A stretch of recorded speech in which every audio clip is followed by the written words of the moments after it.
Welcome to the World Wild Podcast. I'm Miles Irving, and I'm going to get this introduction pretty brief this week because, as you may already have noticed, it's a long conversation that we've got for you. A long one, but a good one. I hope you'll agree. So I'll just start by saying that this week we've got a couple of extra dates up for spring foraging in Kent. If you're anywhere near us or are going to be coming down this way, they're for the end of March. But at any time you're listening to this and that's of interest to you, obviously people who are in the UK, I'm speaking to specifically, you can always go on www.forager.org.uk/courses and you'll always find what we've got coming up there. So now let's get down to business with this week's podcast conversation, and it's really great to welcome Fergus Drennan. We both were foraging in Kent, and there was a place called the Good Shed opened up in Canterbury, which was an amazing concept all around local produce. So it's not surprising that two foragers who were completely unaware of each other's existence came out of the woodwork and made a beeline for this sort of local food hub, as was and is still a fantastic place to go to get local food and just good food, really.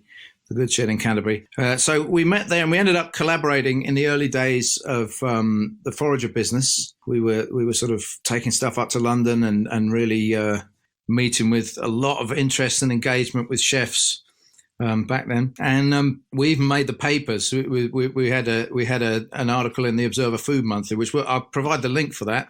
It's quite a sort of fun historical document. But the weird thing is, just as Fergus and I found each other having not been aware of each other's existence, the week before we had this 5-page long spread in the Observer Food Monthly. There was a guy called Jan Holder who had a piece in the Observer magazine, in which it was a thing they have.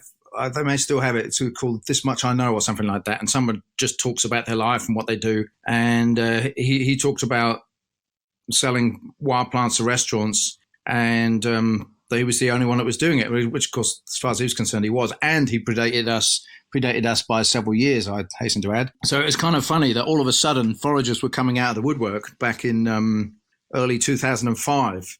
So we worked together for a while, and then Fergus went off to concentrate more on teaching courses, and I carried on doing the foraging for restaurants thing. And since then, Fergus has just done the most amazing things, and he's just, I think he's just insatiable, really, in his appetite for exploring and playing and discovering. And as far as I'm concerned, he's as a non-Indigenous person, in other words, someone that doesn't come from a tradition and a background where it's part of the culture, their family growing up, to gather and use wild plants. I personally feel he's probably taken it further than any other person alive. So he did 3 months of living solely on wild food, and I believe 1 month of that was totally vegan. We'll provide a link to tell you that story. And in fact, really, I should have Fergus back to talk just about that. But it would be a sort of single conversation. And for some reason, it just didn't come up in this one. But yeah, well, I mean, what an achievement! He lived entirely on wild food, nothing bought or cultivated for 3 months. And I believe he's planning to do that for a whole year at some point in the future, which will be amazing. And Fergus has done all sorts of other kind of projects and art projects. He's currently quite active in making paper from mushrooms and making ink from mushrooms and plants and so on. So you can do a course with Fergus just about foraging, but you can also do courses where you learn to make that kind of paper, which is really cool. So if you want to check out Fergus in a lot more detail, there's loads of material on his website, which is fergustheforager.co.uk. So now let's get on with the actual conversation with Fergus Drennan. So I'm looking at an image of you, your Skype image. Are you drilling a tree and tapping birch sap in that image? So you'll notice in that image I'm wearing a really well, deliberately wearing the most dodgy leather jacket I could find from 70s style brown leather jacket. I've got an old style drill and I'm drilling a tree outside the Houses of Parliament. And it was, can you see them in the background? I can now. That's fantastic. Yeah, well, and I also did it outside the Ministry of Defence. It was really interesting. I mean, of course, the police came from marching both ends to kind of check me out. And this was about 15 years ago, and I thought I'd write an article on the importance of getting permission and what the consequences of what can happen if you don't. So it actually went perfectly. And actually, the police were very good humoured after they'd given me a bit of a dressing down for being so stupid by having a drill that looks like a gun. And yeah, but unfortunately, I didn't go on to write the article. I still might do one day. What were you drilling? So there weren't any birches or sycamores around, so it was actually a London plain, and I wasn't really drilling it. I attached a tube with some plasticine, so it looks like I've drilled the hole and I've stuck the tube in. Yeah. Well, I suppose this means we have to now tell the story about the army being evacuated as a result of you. Oh no! Yes, I try to forget these kind of things. Shall I tell it or shall you? Go on, you tell, and I might fill in some bits. The thing is, I wasn't actually there, so I'm just visualising it. But you weren't. Of course you're not. Shall I tell it as I remember it, as I've tried to forget it? So it's when we were working together, which was back in 2003, and doing regular deliveries to London restaurants. It was 2005, I'm pretty sure. Okay. Or it could have been 2000. Anyway, it was right near some kind of terrorist thing that had happened, wasn't it? It was exactly a week after the 7/7 bombings in London. So, I mean, that was significant to what happened because, so I remember our delivery van was broken. So I borrowed your everyday car, which was a little bit dodgy. And I think on the way up to London, the exhaust started falling off or something like this. So I pulled over at a service station and I went around the back of some bins and I found a whole load of wires to kind of tie up the exhaust to where it was falling off. And I also thought, well, I'll take a few extra wires just to make sure I've got something in case it starts to happen again. And we had these polystyrene boxes that we were packed all our leaves in, didn't we, to kind of keep them fresh. Back in the day when there was no refrigerated vans and things. And so I stuffed a load of wires in there, not very carefully, just shoved in a box like you would. And then I did a delivery at J. Sheekey's, and I thought, you know what, I did a delivery at the Ivy. That's right. And I thought, well, and that all went very well. And I had a talk with the head chef there, and it's all very friendly. And he was saying, if you ever kind of need a table, because it's a long waiting list sometimes to get a table, so just let me know. You come with your girlfriend, just let me know. It's all very friendly, right? So then I thought, well, normally I would drive round to J. Sheekey's because it's like a 10-minute walk. But I thought, you know what, I'm not going to. That's ridiculous. So I just walk. I'll leave the car there. It was parked slightly awkwardly where it shouldn't have been, right outside the Ivy. I went to J. Sheekey's, and as I was trying to do the delivery, everyone was coming out no, sorry, they weren't. No, everything had just stopped, and I couldn't do the delivery because they were doing a 2-minute silence to remember the victims of the bombing a week before. Right. So it was all a kind of bit delayed. And then I came back to the Ivy, and the whole block was cordoned off. And I just thought, what's going on here? It's like, looks kind of quite serious. It's kind of a few police cars around.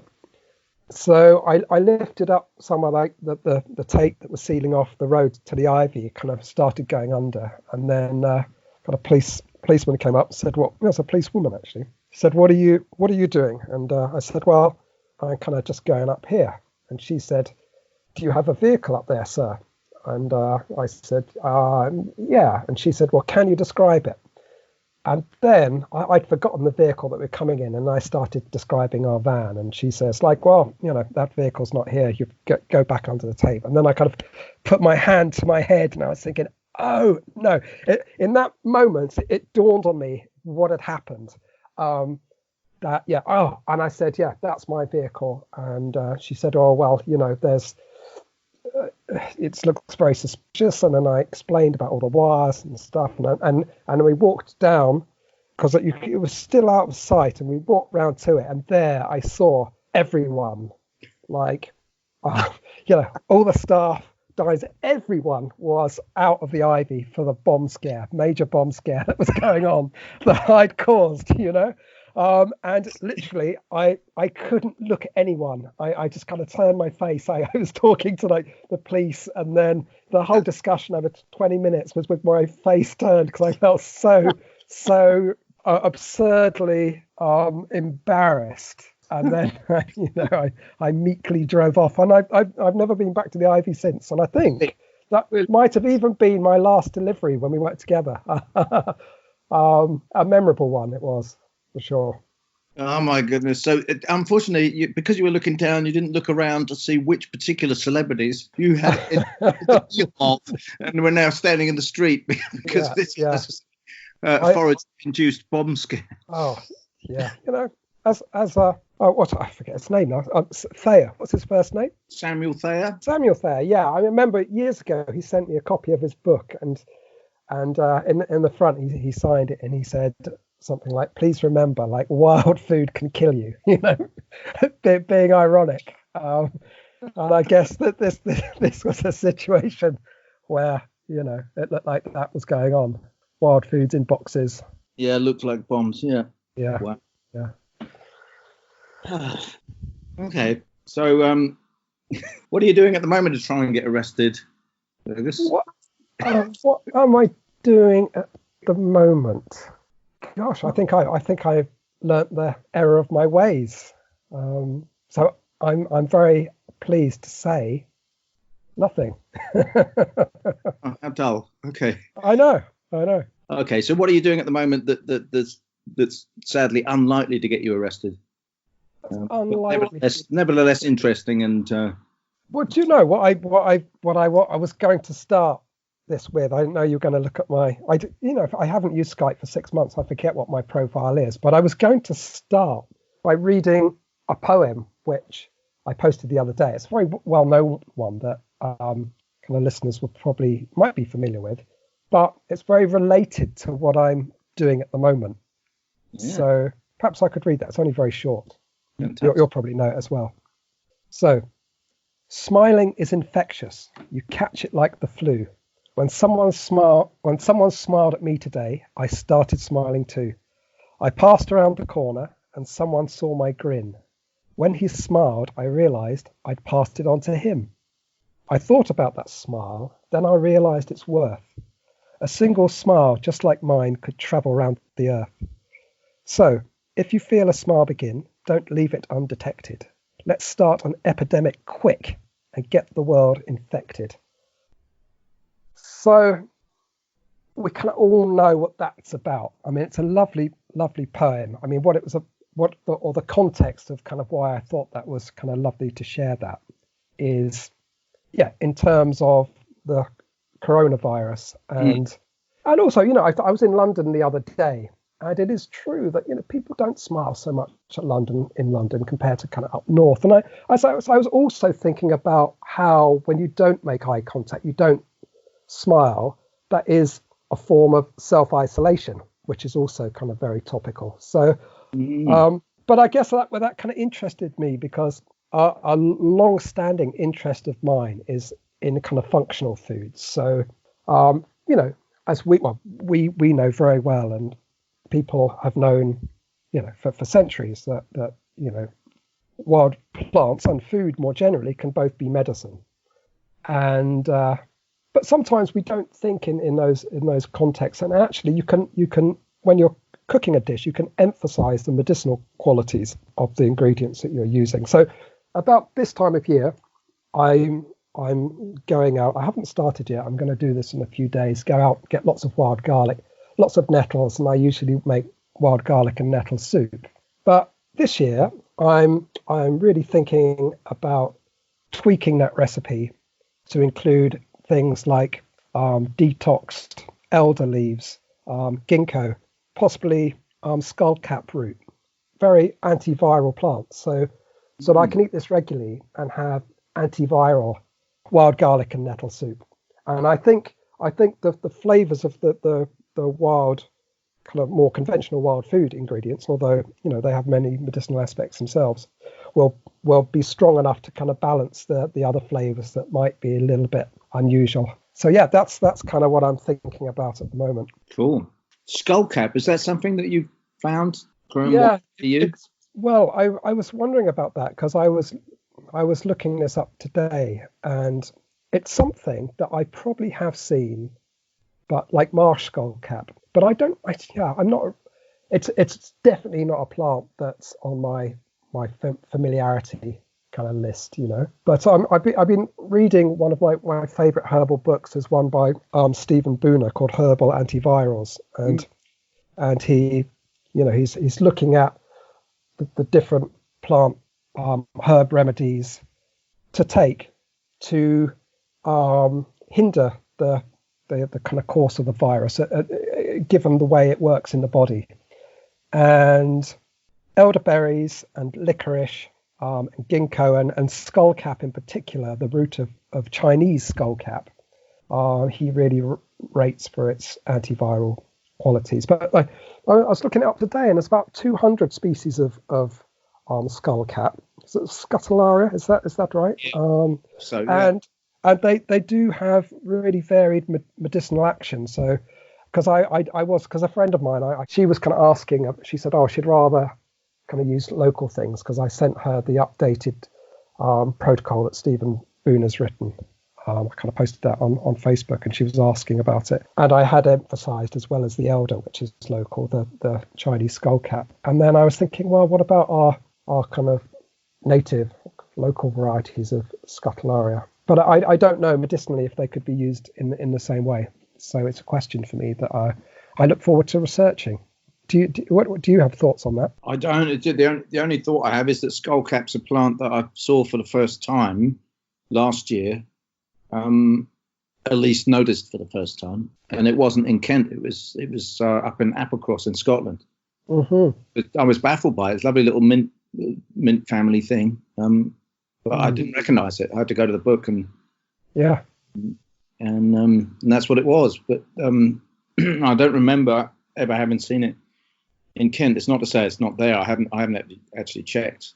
I looked at the National Biodiversity Network kind of atlas, and it seems to be all over the place.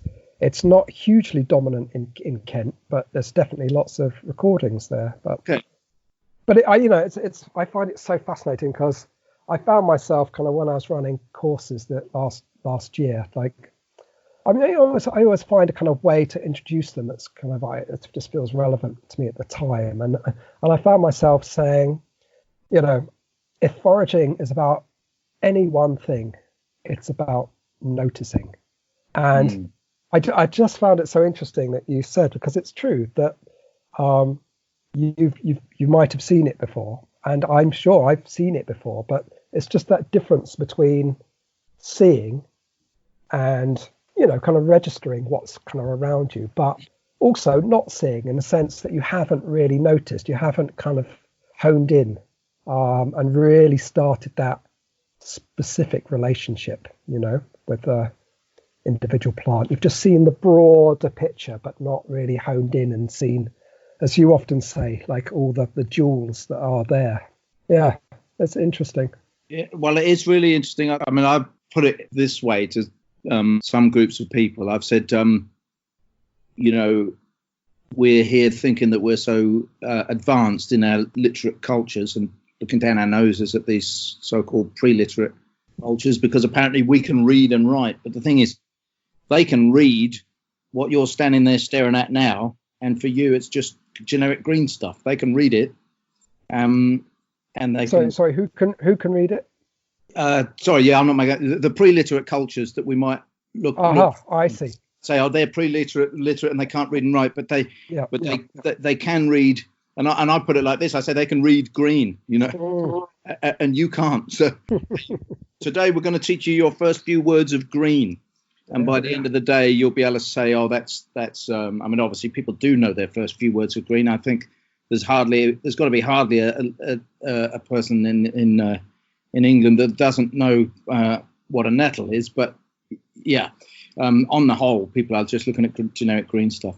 But I wondered, what you've just made me think, though, when saying about noticing, is that perhaps what we're doing is introducing relevance, and that's how people start to notice. Because even as I'm sure you've got examples like that you could mention, but there's so many things that we still don't habitually look at or harvest. I remember there's I think it's a species of aspen or something like that. But Thomas Larsen from Denmark came over. I think it was Thomas, and he showed us that the leaves or some part of that had. See, I've not followed it through, so I can't remember. But I think it might be coumarin, the same stuff that the vernal grass has got and everything. Oh.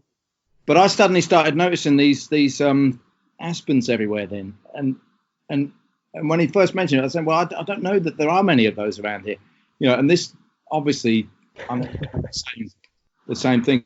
So what he'd done is switched on the relevance of aspens for me, and that enabled me to suddenly realise that they were everywhere, and I guess that played out in the fact that I kept noticing them, but I'd gone past them in spite of being a forager with a fairly wide range of plants that I'm noticing and using. And yet this one was switched off completely for me. I'd go past it without having any relevance. I wouldn't notice it. It's so funny. So it's just happily there existing, but not existing for us when we don't notice, isn't it? So it's so interesting. I mean, my examples of that are so many. I guess it's any new plant that you discover and you take interest in, then suddenly they're often all over the place, and they're often so close at hand that they're literally in your garden or just around the corner, and you kind of, when you see them, it's almost, you kind of chuckle to yourself in disbelief, and kind of wonder to yourself, like, how many other things, not necessarily plants, do I just not notice? And, I don't beat myself up about this, because obviously, it's often a discussion in terms of kind of religious perspectives and enlightenment, that how, it's not really practical to have this kind of godlike, expansive consciousness that can kind of perceive everything, because as human beings, we need to kind of,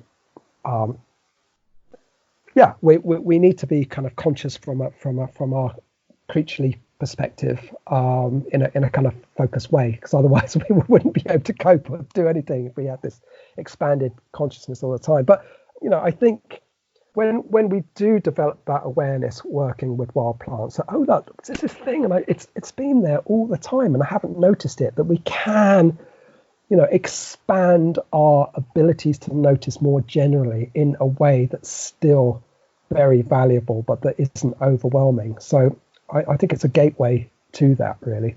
I think it's interesting because, the fact is, I mean, when you look at something like Facebook now, where we apparently have, I don't know, 300, 1,000, I think isn't there a maximum of 5,000 or something? You're not allowed to, so-called friends, and that's an example of sort of expanding towards sort of godlike realms of knowing people, if only it were possible, It isn't possible. You aren't having actually a relationship with all of those people, and somehow there is some kind of filter that limits. But nevertheless, it's definitely true that there is a need for us to have depth of relationship with a certain number of people. Where I'm going with this is just thinking about, like, when our noticing or our noticer gets switched on to plants, but you're sort of expanding it to say that it's not just about plants. That what else are you not noticing?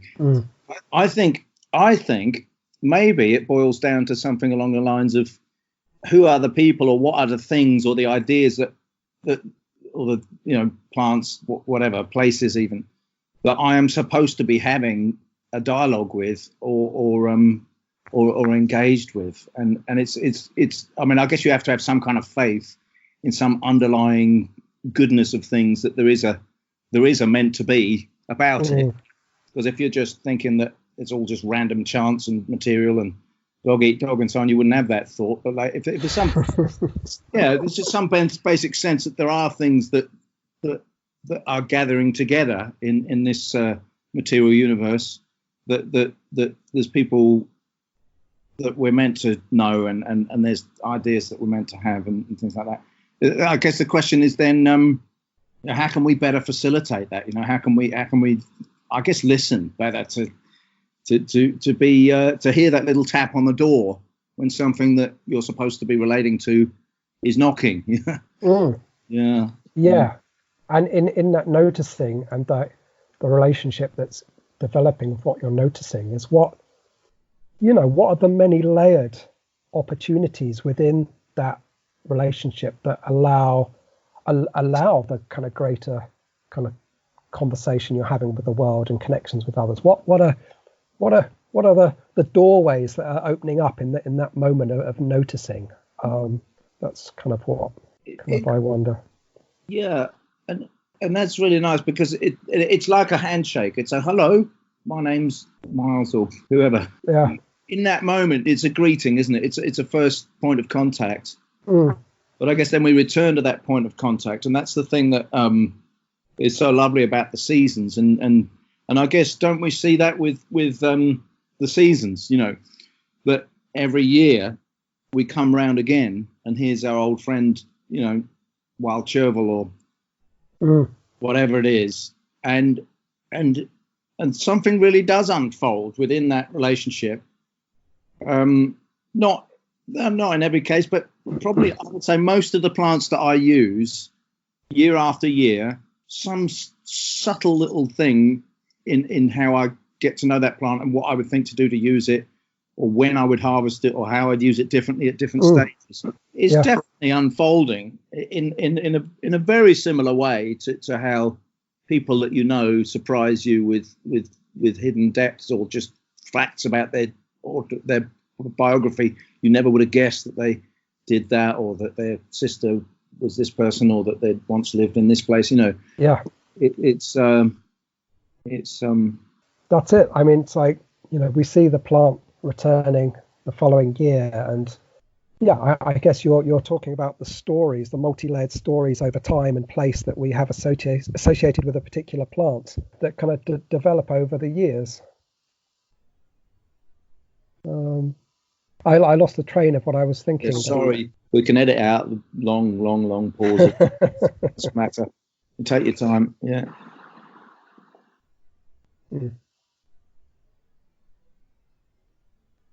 Yeah, I guess it's interesting when you forget what you were saying, and you're just kind of quiet, and you just see whatever kind of impressions come in. And so what was coming in very strongly is that we were talking about stories associated with plants, and then actually what I started to think about was like an overarching story that happened like years ago, but it's kind of relevant as well to that sense of it, not noticing, and perhaps noticing too much, and the way we also relate to plants and the natural world. Because I was just thinking two things just now. There's like one, that the last thing when I chuckled to myself about noticing something that I haven't noticed was last week when I was driving down the hill from where I live, and I got stuck in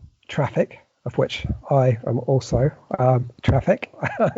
so there I was stuck, and I looked over to the other side of the roundabout, the other side of the road. There's a dentist there, and there is this huge yew tree, which is kind of sculptured like one side of it's completely flat to the building. It's like an extension of the building, and it's just all kind of rounded off. This great bilious, 15-foot high sculptured U, right? Now, I've been passing this place for 5 years, and obviously I've seen this every single time, but it was like I've never seen it before. And I was just looking at it. I was amazed. I was just like flabbergasted. And I realized at that moment that probably the reason I didn't notice it, because it had no intrinsic value in terms of, for me, like some kind of use that I could relate to it in terms of. And I thought that's actually quite sad, that I'm just seeing the world sometimes just in terms of utility. And the thing that I was chuckling about, and I really appreciated it, it's kind of jolly kind of nature, this kind of tree. And I guess it was like taking in because when I was talking earlier about what seeing but not noticing, is that we take in the bigger picture, and aesthetically it might be lovely, but we don't see the details. Whereas this one, I was seeing the aesthetics and the beauty, but in the very specific. And I thought, well, sometimes I might lose that because I'm too engaged in, what I can get from this plant. And that brings me to the other thought that I was, when I was just quiet a few moments ago, I'm just thinking, it was something which for me has been one of the greatest lessons that I've learned, and that someone has helped facilitate with me. And that was with my ex-partner, Francis, who you know. And we used to go out for walk after walk in the countryside, and I was always darting off, identifying something, gathering something. And she would say to me, look, can we just go for a walk? And you don't have to identify something. You don't have to gather something. You don't have to work out like 100 different ways of using this plant. And over the course of a couple of years, I would always say, like every time that we'd be going for a walk, I'd say, yeah, of course I can do that. But it's almost like I wasn't hearing her. I was just saying this. And then one time, it was Boxing Day. We were going for a Boxing Day walk, and she said the same thing again. And can we just go for a walk, and you don't identify something, you don't go off? And I said my usual thing of like, of course I can do that. And then she shouted. She got really angry.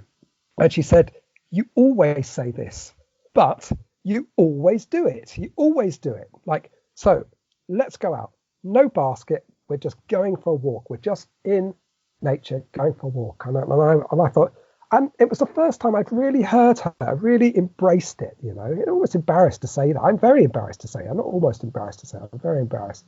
So we went for this walk, couple of hours, and my goodness, it was a revelation.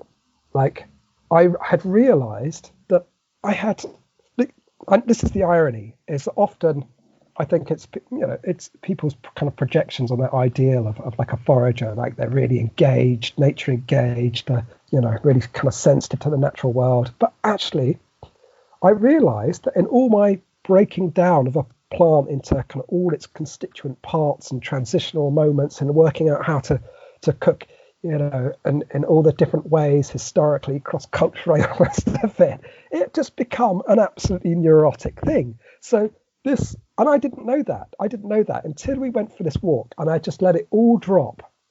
And so it was getting into that feeling again of what it was like not to do that, but just be out there and engaged with where you're walking through, but without doing that. It was, and so the feeling, I got so much nourishment from that day, because I learned, it's like I had to relearn into that feeling of what it was like to drop all that. And it was such a gift, because now I can just do that at a kind of a click of the fingers, whereas, and switch between the kind of breaking down of plants, which can be a very good thing, a very useful thing, to just switching all that off and just enjoying being there without having to do any of that. So that just occurred to me, that's kind of related to noticing and like the stories that occur around plants. I just wondered if you'd had kind of similar experiences. Well, I think what it's making me think is that we're still talking about the same thing as we were a few minutes ago, with this potential for overload. Like that we're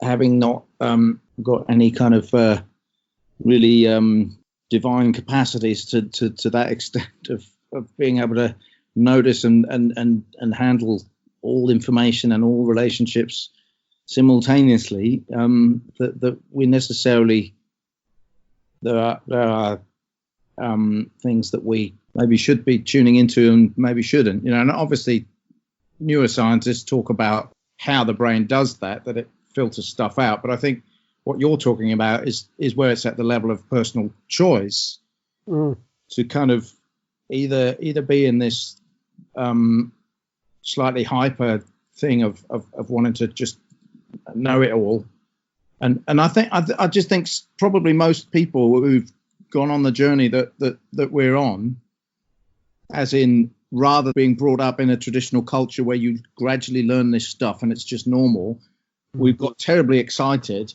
about the fact that there's all this stuff to know, and we've gone berserk with the project of just trying to know it all, which is actually quite a natural position to be finding ourselves in. And only certain kind of characters, the foraging world does seem to be full of characters, are slightly kind of on the fringe of what might be defined as normal. To have that motivation to just go all out and discover this information, and in so doing to just really ratchet up our level of noticing, so that we're noticing it all, but we're also wanting to drill down into the detail and notice all of that as well. That's just what made me think that we're kind of talking about the same thing still. Whereas maybe you were moving more into that listening space the day that you got Francis insisting on it actually happening. Moving into what space, sorry? That listening space that I was referring to, that where we were more in a space of saying, well, what other relationships I should be having, other than just going out there to just shove your face into the bowl and like I'm going to see it all and eat it all at once, to actually stand back and go, well, what is actually talking to me?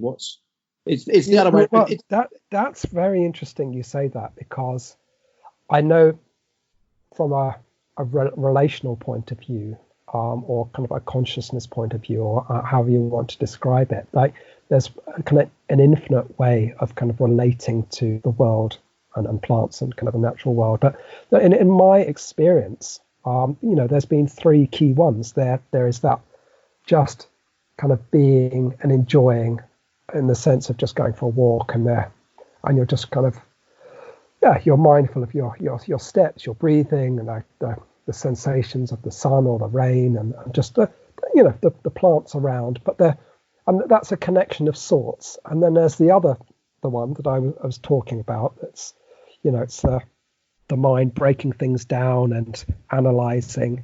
And as a third one, that just happened to me, and I think we spoke about this possibly at the Foragers meetup a little bit a short time ago, is that more kind of animist kind of relation to the world, I don't know how it happens, but it seems to come as a gift, where the listening is the listening, the hearing, the understanding, relating comes from a point not of separation. You just seem to enter nature, if that makes sense, because we're already there. But it just seems that this kind of entry, and I don't know, it's a conscious from a mind conscious, or it's a kind of heart, or what it is that enters this.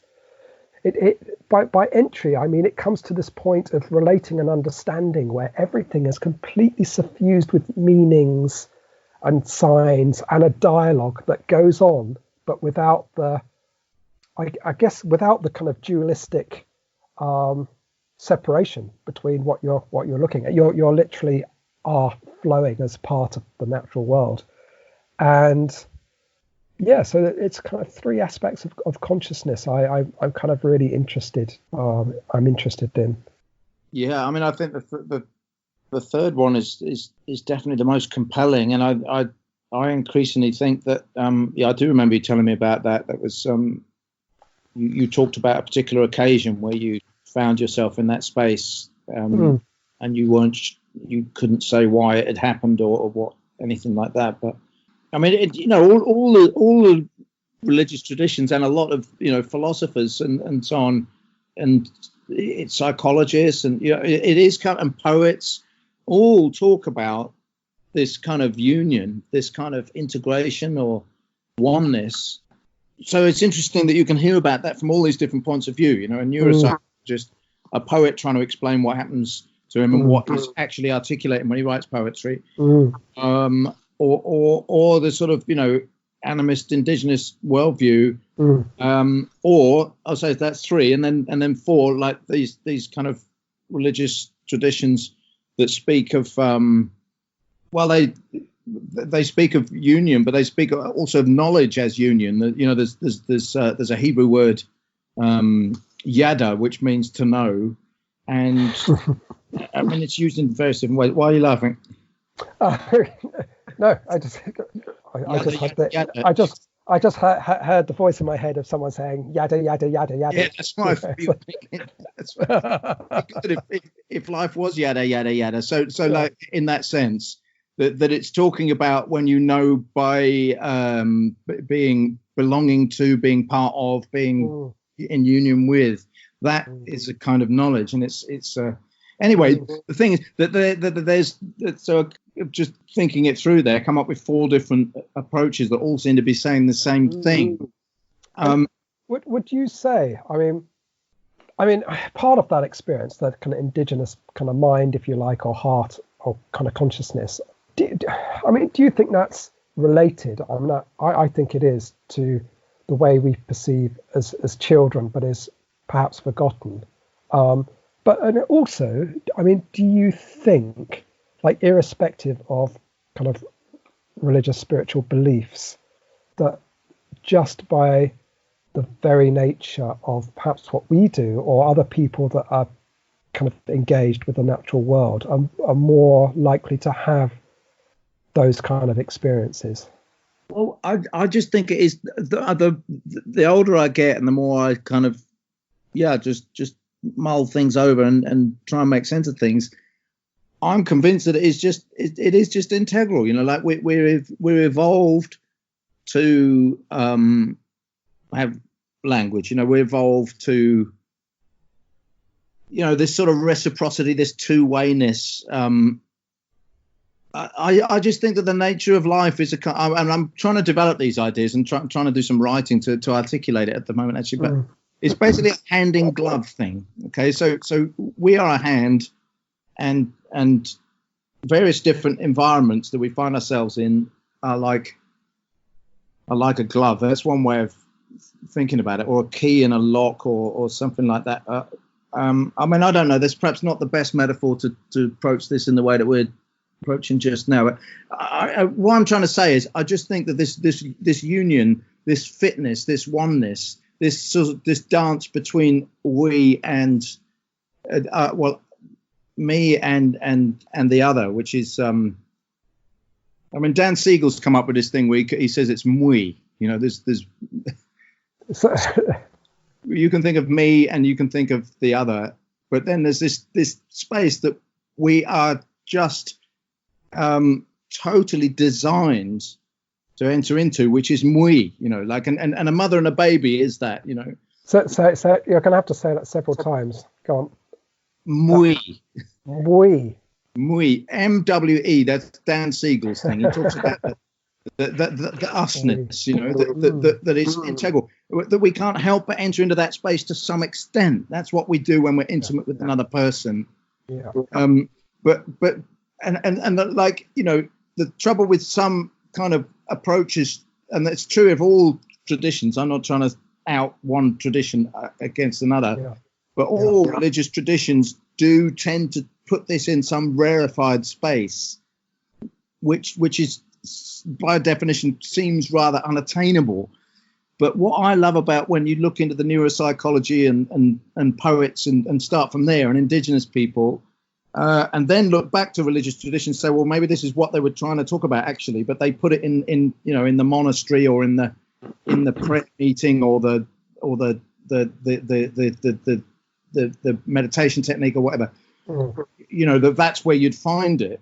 And maybe we do need some tricks to help us get back into this vein when we're so badly out of it. But the point is, for me, that sort of sense of union, that sense of being, like you said, there's no separation between you and the space that you're in, or, when you're really in love with someone or really just close friendship or whatever, there's no separation at times between you and the other person. There's just this flow and dance and this oneness.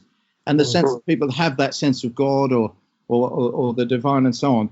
But for me, that is so integral to our actual biology and physiology that it takes quite a lot of some kind of built-in sabotage to prevent it from happening. That I just think if we... Go on. Well, I was just going to say, there's so many approaches now to psychotherapy and all the rest of it that about getting into the body much more. Because I think, one of the, somatic approaches, because I think one thing that happens, we are just so much in our heads. And I think, that is what that, it severs the link. It really can be. Even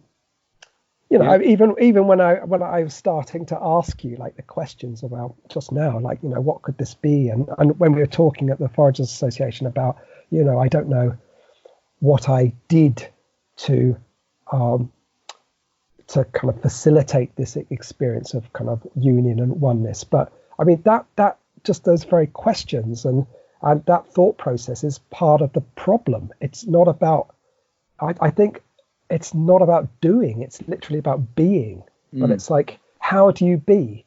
And like, how do you be? I think a lot of the answer is, it's a slowing down, it's a bodily awareness, it's a awareness of how that body connects, with the breath, with the soil, with the air,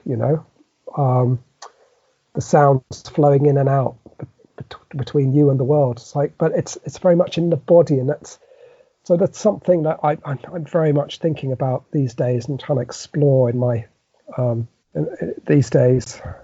I mean, I think one possible answer to the question of that you've just asked about how do you be is relate. Not ask the question. So, I wasn't going to say that. Yeah. No, I mean, I think it's a good question to ask. We're trying to think, how could we accidentally stumble into that space more often, in a way. And I think that it's all about relating rather than acting in this kind of one way, mechanical way, just acting upon our surroundings and seeing these things as technical problems, that the minute we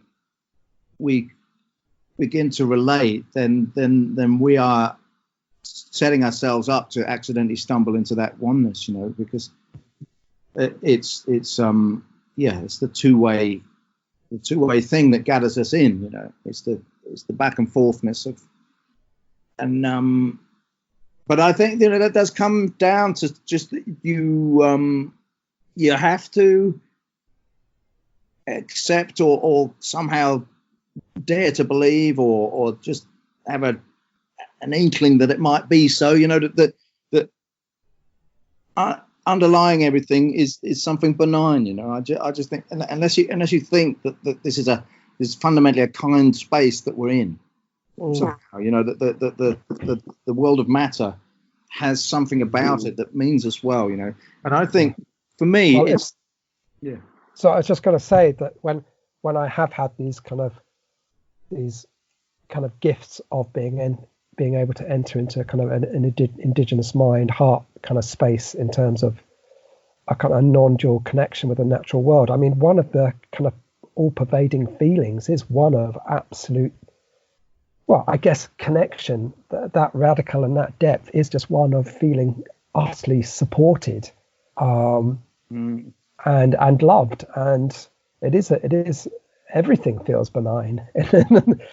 in that situation. Although, I guess I've not been in.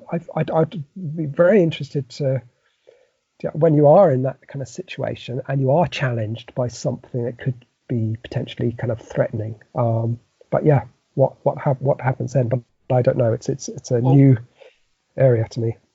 Well, I think that's a very interesting question. I don't know. So I mean, as you know, because I've talked to you about this before, but I'm very, very struck by Stephen Porges' polyvagal theory, and I quite often mention it on the podcast. In fact, I'm getting to the point where I think I probably mention it every week. But but one of the interesting things there is the central idea is that we have this space that we are evolved as mammals, in particular, to occupy, and it's a sort of neurophysiological system, which he calls the social engagement mode, and that's where we're supposed to be. So we're kind of talking about that in all this oneness thing. I think that we are talking about the sort of ultimate expression of that social engagement mode, where we're socially engaged with everything, not just us, you and I having a friendly chat, or any other kind of interpersonal within human thing, that somehow there's a space where you get into where you're one with it's like the Buddhist hot dog joke, isn't it? Like the guy goes up to the pizza. Well, or the pizza, yeah. So or a hot dog. Yeah, I know. The guy goes up. The Buddhist goes up and says, "Make me one with everything." That's right. Yeah. But anyway, so anyway. One of the key points in that theory is that mammals are evolved to make each other feel safe, and that the social engagement thing happens because you have these cues of safety, such as smiling and friendly voices and little crow lines on the edge of your eye, the sort of laughter lines. That is a sign that this other mammal is safe to approach. And then from there we kind of we can start engaging in bonding behavior, which really strengthens that sense of safety. And it has basically built a nest around us that now we feel completely safe. We can drop our guard and we can do this social engagement thing and explore the oneness. But one of the implications to that is what Porges calls co-regulation, where we enable each other to stay in that space. So we give each other cues so that our neurophysiology is safe. And that means if someone gets a bit leery or out of it, that people can soothe and bring them back, and that we can help each other. I'm really interested in how this kind of stuff would relate to not just interpersonal between human stuff, but like the ideas that we're exploring, where we feel we have a relationship with the natural world or even the physical universe, in a sense that the whole thing is somehow expressing benign intent to us and relationship. Anyway, that's probably I'd like to explore that. I don't really have any answers, but I know, and I think when there is that sense of union, if related to what you said, if someone is leery or something challenging kind of happens, that because there is that deep connection, that we kind of intuitively know what is collectively or individually what the right response is, because the answers are just there. Well, also the sources of soothing are there. So I mean, I'm sort of rattling off. Well, so the sources of soothing are part of the answer. And like, so I mean, just the classic example. This is sort of textbook stuff for the. This is Peter Levine talks a lot about this. This great guy that does the somatic stuff. I'm sure you know him. But an animal that's been chased by a tiger will go for three sources of soothing immediately afterwards. It'll shake and get the tension in its muscles, which is basically holding the trauma that's just happened. It'll shake it out, and then it will go back to the herd and do this co-regulation thing just by standing with the herd, and it will graze, which that will be like the relation to the soothing from land. I a couple of years ago I started doing TRE, which is trauma release exercises based on this. I'm trying to remember what that was called this morning. Yes.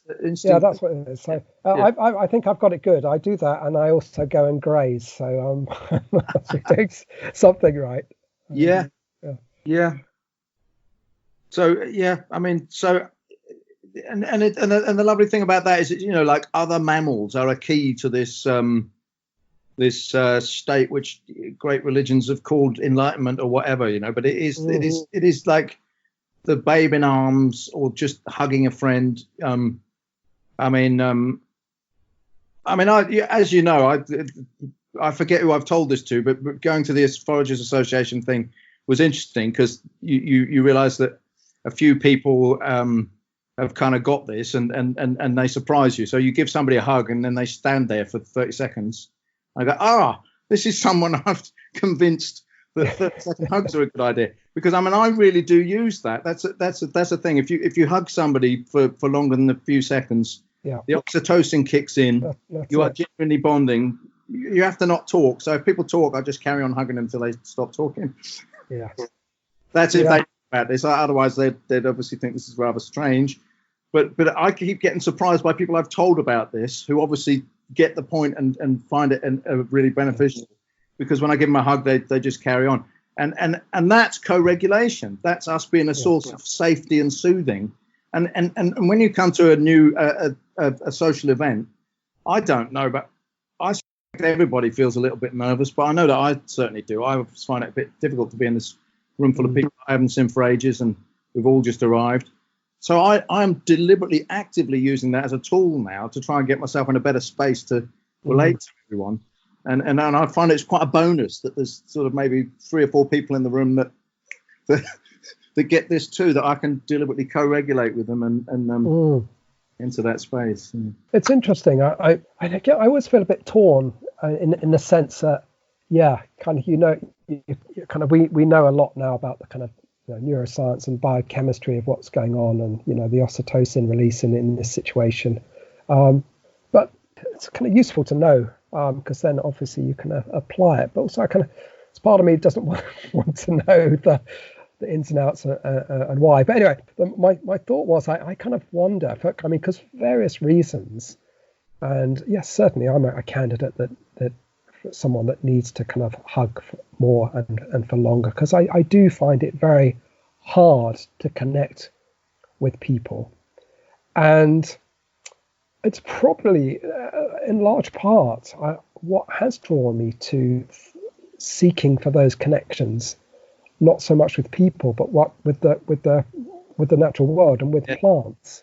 And I do wonder if do you know, have there been studies? When I'm relating to a plant in any of the kind of different ways that I do, I'm particularly, as we talked at the beginning of this conversation, you might see, like the other day I saw comfrey flowers for the first time, and it was just, it felt like an embrace, like a hug, when I was seeing those. I was just so happy, I wasn't there to kind of do anything with comfrey flowers. I was just doing something else. But there they were on a bit of kind of disturbed ground, and I just felt this connection between me and them, and it felt like a hug. And I wonder if in that situation, biochemically there is oxytocin release and all the rest of it, and that kind of soothing that goes on there.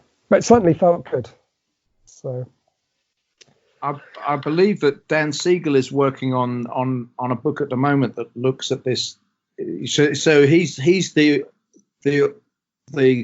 coiner of the term interpersonal neurobiology, which a lot of this stuff we're talking about, the somatic therapy and Porges' stuff, falls under that. There's amazing work going on with a lot of people who kind of would say, this is actually a better term rather than psychology or whatever term you might put on it to describe what we're doing, because it's saying the really important stuff about how we think and how we experience and just who we are, and our neurobiology is at root, it is interpersonal, and I believe that Dan Siegel is currently working on on a book which tries to extend that out into people's relationship to land and other species. I mean, I had very brief correspondence with him where he indicated that there's a lot of research out there that is fleshing this out. I'm hoping to have him on here as a guest. Actually, I was just about to say, have you thought about that? Yeah. I mean, I'm on the trail. It's just that these people always have someone that persuade to make the date, and it's a kind of provisional yes, but yeah. It might be better when that book is out to do it then. But I mean I'm convinced that that this is exactly the thing, that the oxytocin bonding stuff that we experience as a felt sense, and it provides a basis for us wanting to relate further to this or that person. I'm convinced. Yeah, I mean that it wouldn't be hard to test that, would it? To see that has oxytocin now kicked into Fergus's bloodstream because he saw those flowers. I just think obviously that must be what's happening. And I think so. Yeah. I think I'm just having images of, because I'm this is what's going on for me now, and for you too, I'm sure, because we're into birch tapping season. And it's sad that it's become a term of disparagement, but tree huggers, but I literally, I mean, as you probably know, so a few years ago, I really started to promote the idea of like snipping off the end of a branch and putting bottles on that way, and partly that came from a lot of tree hugging and hugging of birches and kind of trying to feel into some kind of dialogue about what is the best way to do this, or if it's even relevant or appropriate to do in terms of tapping right now, this particular birch that I'm relating to, and so that is a situation where I am literally hugging a tree, and I wonder what happens there. Although it's a slightly different feeling because it's kind of a warm, kind of connected feeling, but that I'm also very active. I'm very active in trying to listen, trying to sense something. Because I think it also taps into what's often can be the case with foraging, is that just assuming because you can forage something that therefore, whether it be sap or whatever it is, that therefore you should or you ought to. Whereas, a lot of the time it's what does the plant, what's the plant's perspective on this, Does it want to be foraged? It's a question. Yeah, I mean, I really appreciate the sensitivity that underlies what you're saying, and I'm sure you can hear that this sentence is inevitably going to add a but. No, I don't know. It's just, for me, obviously, I've been working really hard in the last however many years, like 16 years or so now, to sort of make a case for people getting back into the active participation in the life cycles of plants, even if that means things that look like almost industrial thing, like you see a birch forest with all these tubes running from the trees going to a main thing to collect all that sap and make syrup, and the same with the maples and whatnot.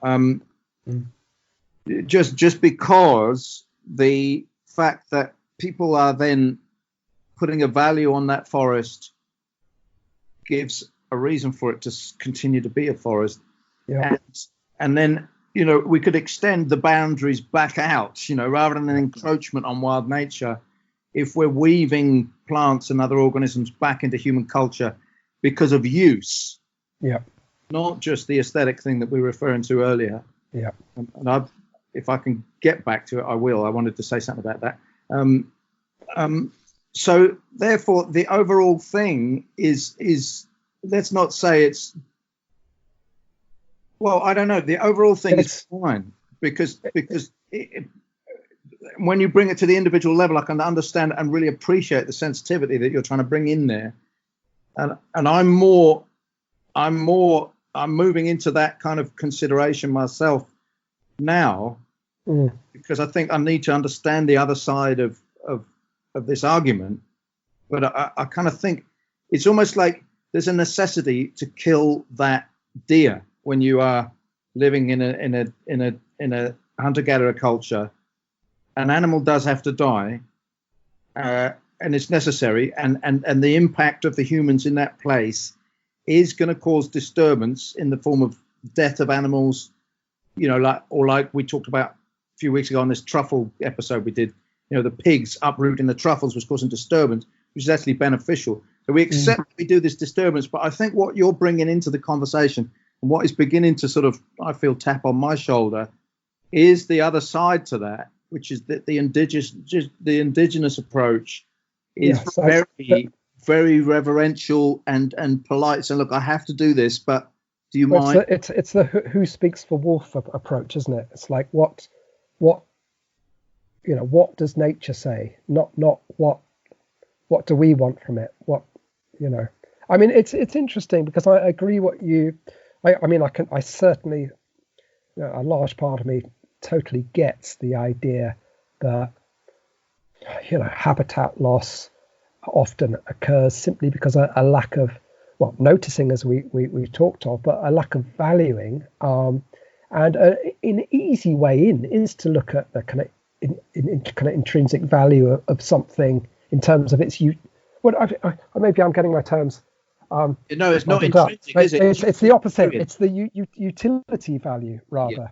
The utility value, which for me would be, great. There's this traditional thing that we can do. We can tap the birch for sap and let's protect the wood because it's kind of useful. But yeah, I kind of like that, but I guess I like at the same time or in parallel, and perhaps even more, that we value something just for its intrinsic value, for its beingness, without it having to have a use for us.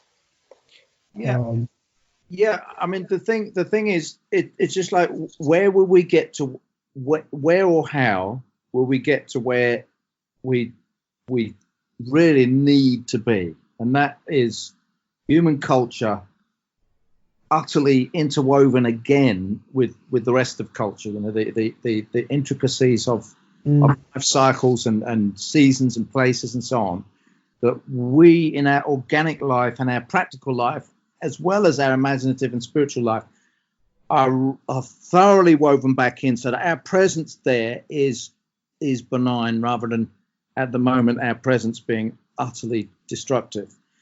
The question is, how do we get back in? And the thing is, I find it interesting that what's led me to be so engaged is this utilitarian practical thing first. I mean, to begin with, it's fascination. It was the thing of, okay, we've got a business, what can we do with this platform that we have as a result of the business, that lots of people are paying attention and wanting to know what you can do with stuff, and we could use this and use that. And obviously anything that would have happened in the midst of that was clearly destructive. Well, I remember you and I picking that sea purslane and realizing that it was getting lower and lower and lower and wasn't growing back. So we had to start changing what we did. That's the only example I can think of. Other than, and we took too much mallow flour from somewhere and wondered why it wasn't there the following year. And then we just, it's so thick, Of course it's not there. We took all the flour, didn't drop the seed. So, but then we left it alone, and it's come back. So there weren't that many examples of realizing that what we were doing was actually causing that kind of harm. But I find myself now, as I say, I am touched by what you're saying, and I feel like it's the kind of space I'm beginning to move myself into. But so this is me coming back to the aesthetic thing now, which you talked about earlier. I have an issue with people who are, their starting point is the aesthetic thing, and their ending point is the aesthetic thing, and they're actually like the conservation police saying don't touch it, because after all, humans touching it is what's caused this problem. And I have to say no. What's caused this problem is humans ceasing to touch it. Yeah. You've got people from this industrialized nation causing the passenger pigeon and the great auk to go extinct because they have lost their fundamental love relationship with the natural world, So then when they touch it, they kill it. But they're not touching it in that sense. The sense that and this is where we kind of got to make the argument, what is the difference between foraging and this kind of plunder that's happened in the past that has been so destructive? What is the difference? But my point is, when people are just saying, okay, we're connecting imaginatively with nature, as I've had a debate with some quite prominent people in the world of, a prominent person in the world of nature writing, who I won't sort of name because it would be kind of unpleasant to do that, but saying we imaginatively connect with nature, and that's the answer. Nature can't take the pressure of us connecting in the way that you're saying. If everybody did that, ecosystems would collapse and all this sort of thing. And I just think, fundamentally there is a great divide between people who think that and people who think this, but perhaps it's the indigenous worldview, Fergus, that brings the two together, because they're wanting to say no harm, and so we just look but not touch. I'm saying we've got to touch in order to understand our place in the world. But I mean,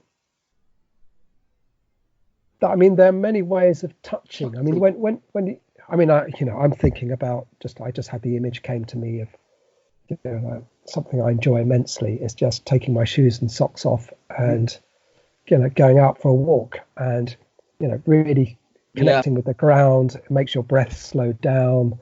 You start to notice things, and that's a real tangible touching that doesn't involve the necessity to kind of gather or utilize in any kind of more obvious sense.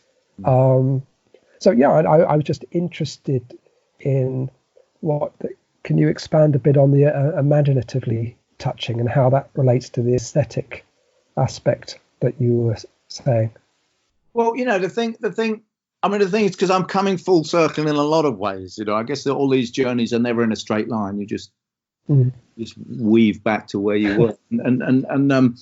So, I used to engage a lot with poetry, and I'm beginning to do that again now. But I got to a point with some of these thoughts about the need to practically connect with land, especially this debate I got into with this guy, all about the new nature writers of making people connect imaginatively, and that's going to do far more good than you guys saying go and forage. But so I got to a point where I was really Wordsworth, classic one. He says, "I wandered lonely as a cloud," and I developed this sort of this contempt really for him, as this person coming from a moneyed background, who could wander lonely as a cloud past lots of working men who were actually having a practical relationship with the land, the farm workers that he'd wandered past, whilst he's just writing poetry. And so I got to the point of really quite sneering at that, it's that farm labourer that's actually got the space that you claim to occupy. He's doing his blood, sweat, and toil, and he's eating food from the land, having participated in those life cycles and all of this kind of stuff. You're flirting with something that he possesses with all of his body. And even then, I've read some of these poets talking very, very contemptuously about the working man, saying, well, the ordinary man doesn't know a thing about this. And I'm thinking, well, you've got to be joking, someone that works the land. But anyway, I've got myself into all sorts of little... a book that I for years it's in my kind of top 5 of really enjoyable books which you might enjoy. It's just slightly related. It's called The Intellectuals and the Masses by John Carey. Have you ever read that? No. It's very, very good. It looks at kind of 18th, 19th century kind of intellectuals and kind of writers and how that they kind of rail against the kind of encroaching of the kind of urban sprawl from their kind of rich kind of country pads and the peasants coming. It's just right. I think you'd enjoy it immensely. I just put that out there. But yeah, it's a good read. Yeah. I mean, so I guess the thing is that the imaginative thing is I mean,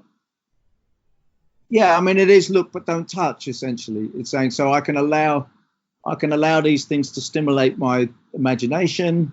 I can tell stories. I can, generate metaphors or whatever. But I am not an active participant in this landscape. And I guess the person I was talking to was saying, well, yeah, I am. I'm participating imaginatively. I'm thinking, okay, what if you did that with your wife? What if you just looked at her, thought about her, but never touched or spoke or did something practical together? That would be weird, wouldn't it? Yeah, it's a good point. It's a very good point. It's interesting. You also it's brought another memory to mind about like the imagination, and sometimes how a good story and something that we even might subscribe to in terms of the value behind it just remains a story and can be at odds with what real connection is. And my example here is, I think about 10 years ago now, I with a kind of sea search guide.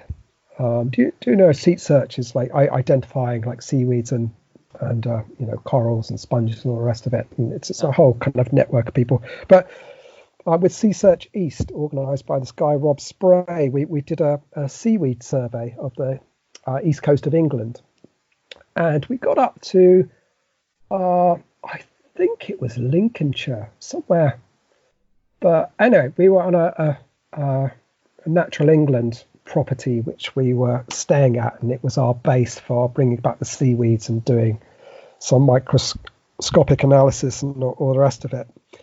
And that evening we'd just gone out and we'd gathered a little handful of marsh samphire and kind of cooked it.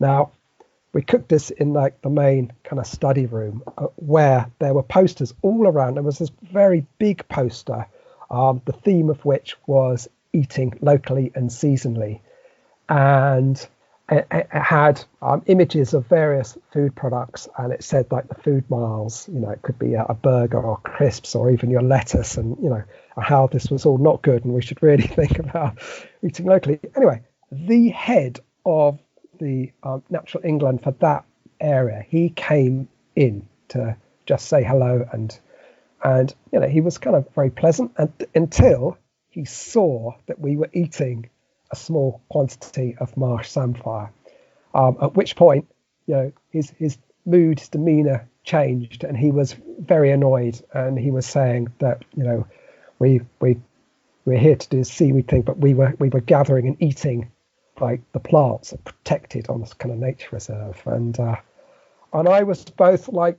I wonder what the emotion is where you're both simultaneously laughing and horrified and angry at the same time. That's kind of how I felt. And I just kind of, I was shaking my head, and I said, you've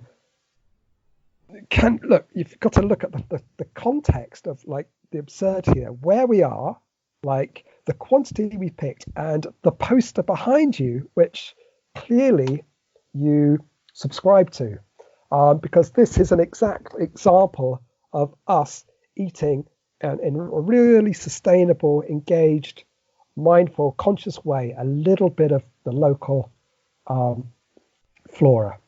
And yeah, he didn't. He just couldn't see beyond his detached, observe and protect, but don't engage perspective. It was so interesting.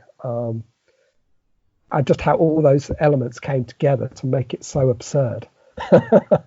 Yeah. I think that this is obviously don't get me started on Natural England, but there's a book by Jack Turner which I'm just re-engaging with at the moment called The Abstract Wild, and he absolutely rages against the whole kind of national park conservation thing. where basically people's, what was it he said? There's some word he uses about connecting. I'll have to try and find it. It's like solid connect. He comes up with some phrase that means that you really are connecting. And he says that what's peddled by national parks and the little storyboard exhibits you have when you go to a nature reserve and all of this stuff is so carefully constructed and that people are not ever really having that substantial, I forget his phrase, but is whatever it is, connect thing. We'd say vital connection, wouldn't we, with the AOF mantra, but he's saying the same thing with using a different phrase. He's saying, but you never get to that. You all you are doing is it's tourism, leisure, entertainment, whatever you like, but this is remote control. It's by several steps removed from ever actually. One way you could call it is voyeurism, and the same as all this nature TV. And the fact is, what proves to you that it doesn't work is climate change. If this was actually getting through to people, all of this stuff where people go bird watching or to the nature reserve or whatever, that there's a way things are meant to be, and it's so far removed from where we are. What are we going to do about it? There would be substantial support for action on climate change, and there isn't. There would be lifestyle choices, because ultimately those lifestyle choices would translate into what you find in somebody's fridge, as you very rightly point out with this natural Indian guy. If people were really connecting with nature, they'd be hearing nature going, help, just connect for 5 minutes and listen. You'll find out there's a howl coming from the natural world. So you have to stop doing this. And also, where have you gone? You used to be here, and now you're not. That's what people would hear if they were actually. So let's call it an actual connection with nature rather than a one in a realm, frankly, of fantasy. And that's what this guy is saying. Jack Turner's amazing. He goes further than me, because his is basically a treatise on behalf of being really fucking angry. He's saying if we saw what was actually the truth of what's happening right now, we would be raging. We would be absolutely raging about the state of things. And so his point is, since it doesn't leave people angry enough to take steps to stop what's going on, then that's not actual connection. So I guess that's my thing. It's not turning into somebody that's doing something about it. It comes back to what we were talking about earlier. That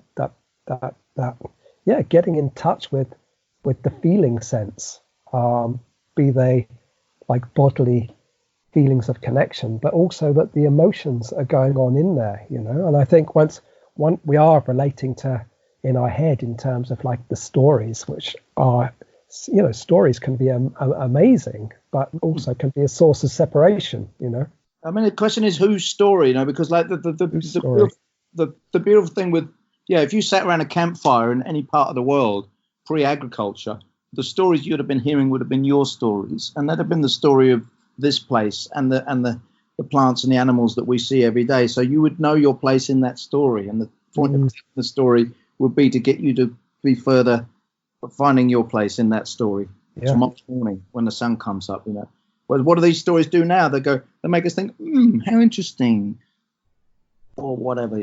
Maybe they'd move us to a place we should be, but the point is, where are our stories? That's what I would ask. Where are our stories for our place, where we are and who we are? And that, Yep, they've been subverted, and it's just one dominant story, which is buy more. Buy more, consume more. Not enough. That's the other story. Did you know you're not enough? Therefore, buy more. Yeah, and then we get on to all the toxic mimics, a lack of connection, which is buy more, eat too much, drink too much, have too much sex, whatever. Just also, and Yeah, just and in fact, to kind of keep us in a kind of dissociated kind of state where we're not feeling into our true feeling connection that we could have with the world, and be able to listen and kind of relate appropriately. But it's interesting because I do sometimes, it's not really a battle, it's just like a honing within inside me, trying to, how much relevance do I give the intellect and the mind? How much can I kind of tune into what I really feel? And it's kind of interesting because when you were saying just now about, if we could really connect, we could really listen, like we'd hear this roar. And I think, and that's it, that is it's not just a throwaway phrase. I really used to think, and it was all about thinking that we are doing collectively, a lot of damage to the natural world. But, I increasingly, certainly the thought, and maybe this just because I just can't get into the feeling, because possibly it's just so overwhelming and immense if there is a roar there. But I'm feeling, or maybe that there isn't a roar. Maybe I just think in terms of like geological time and eons, and maybe it's just something I do to self-soothe myself, but it's just that, I increasingly feel that, well, yeah, in the long view, everything's absolutely fine. Because species, whether they be humans or animals, insects, plants, whatever, they come into existence, they go out of existence, and it's just this great kaleidoscopic unfolding of nature, over time.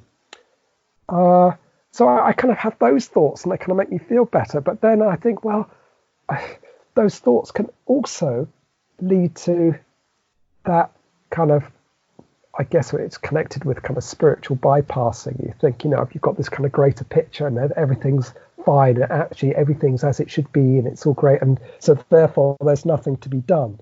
So I feel this kind of conflict sometimes. Like, do you know? I don't even know what I'm saying exactly, but I think maybe you have to pull something out of that. Yeah, I mean, that's certainly. It's valid, like the perspective of the geological time and that this is all transitory. But in terms of, I think justice is what probably kicks in to nevertheless reassert the fact that there is a catastrophe unfolding, and what are we going to do about it? Because this is an unfolding of a terrible, the species extinction, the habitat loss is one side of the equation. Mm. The other side to the equation is the people that will come soon after us, if not next week, and won't be able to see a skylark in England, or probably not the best example because they're not doing too badly at the moment, I think. But I'm thinking about the birds I don't see that I used to when I was a child, and things are getting poorer and sadder in my view, and actually it is in a sense all about us, because as you say, it'll all sort itself out if we go extinct, or if we manage to find a way to live and we stick around for millions of years because we crack it, and then more species evolve again. But there's the terrible poverty of human life, and at the end of the day, I do think that we should feel sorry for ourselves, in spite of the kind of necessary balancing out of the argument that our vegan friends are bringing to the table, that it's not just about us, and there are other sentient beings who we are thoughtlessly just treating as we wish, as without any consideration for them, as if we were the only sentient beings. That does need redressing. But there's no question in my mind that we are the most sentient beings, and here we are able to know the world in this wonderful way we've been talking about, and what all of this means, the stuff that's going wrong, is that we're not going to be able to do that. I mean, it's what's happening now. Is that we're not doing that. We're living in these sort of closed circuit situations. Yeah. The only thing I can see where you're going. The only thing I say perhaps built into the idea of what the most sentient being is would be a being that doesn't cause or facilitate, aggravate climate chaos, which is us. But that's because. Yeah, sorry, go on. So certainly we are one of the very sentient beings and with a unique perspective, but I'm just not quite sure about the most sentient being if you bring my added qualification that the most sentient being would not relate in such a way to each other and the natural world that brings these consequences about. I mean, obviously, I can't disagree with that at all. But I guess there's two different things, and that's what we are in terms of our fundamental capacity and nature, which we've been talking about in a very positive way. That we're just geared up for this interrelatedness, this sort of we stuff, this oneness. That's what we're totally geared up for. And as I said earlier, the incredible thing is that state of affairs has been capable of being sabotaged. But that's what we're looking at. We are looking at the sabotage of that, which is desensitized us, because you sort of tripped up slightly in your enunciation of sentient into sensitive, which I think I realised. I know, it's interesting, wasn't it? Apt. I realised it was happening and I just left it. I think it's very apt because sentient. I mean, I'm reading this book by Peter Hobson called Cradle of Thought at the moment. I mean, I've been digging into it this morning.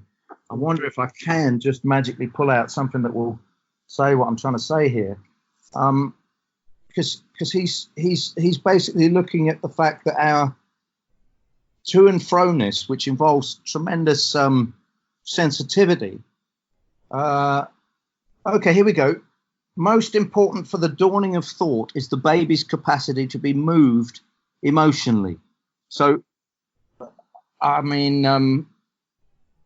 so I won't try and go any deeper into it, but the title of the book is called Cradle of Thought, and what he's actually saying is the thing that actually holds and nurtures our infant capacity for thought, and that develops into the full-blown capacity for potential, is this capacity to be moved emotionally. So it's the sensitivity that is integral to the high flights of. I mean, he has on the front, he has the picture, one of William Blake's pictures with the inscription "Teach these souls to fly." So the high flights of human potential in terms of thought are utterly bound up with the innate capacity to be moved by other people, and especially if we extend that out and say other people are landscapes and plants and other animals and so on.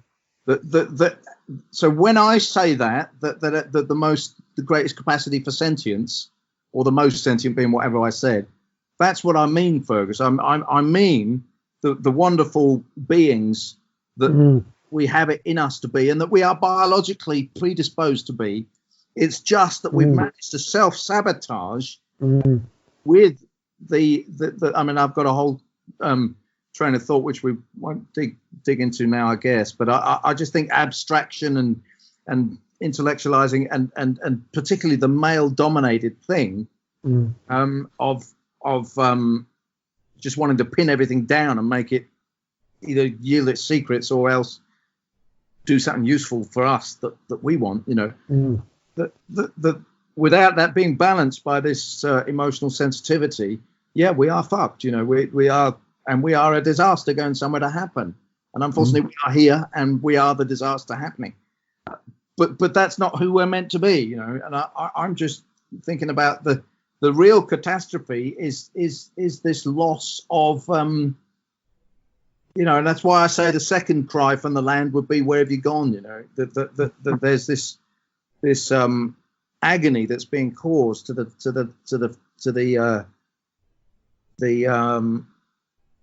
well-being of the biosphere. But I guess the irony is, for me, is that we feel it more than anything else.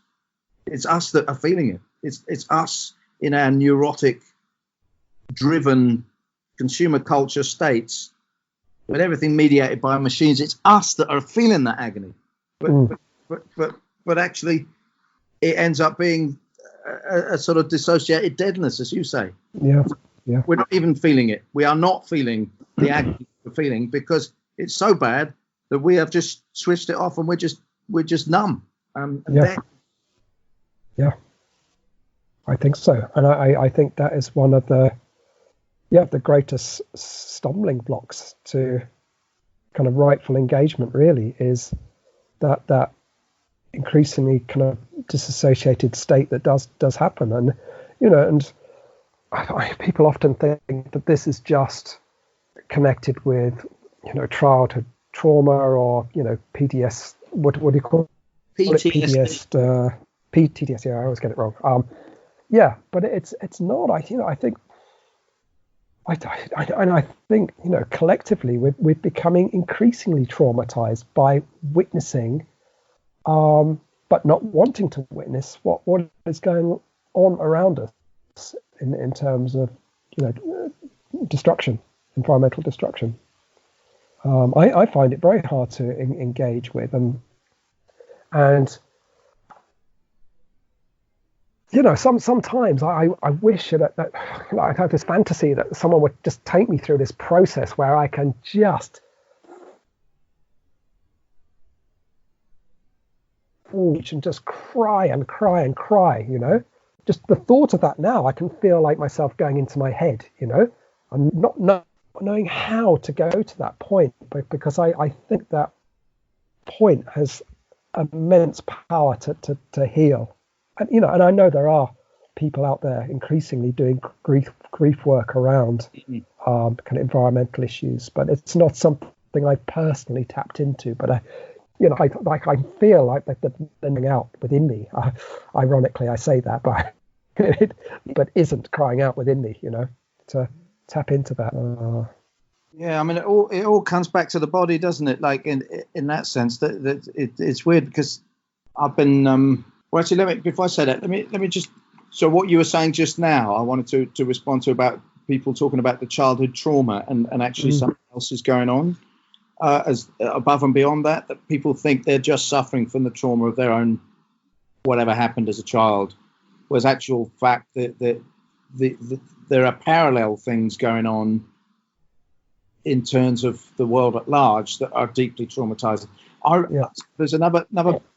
I'm doing a lot on child development at the moment in terms of my personal reading. So I'm reading. I'm dipping in, to be honest, to John Bowlby's work on attachment, separation, and loss. And I've just had a little dip into the third book on loss. The opening paragraph really struck me. I'll just read it out.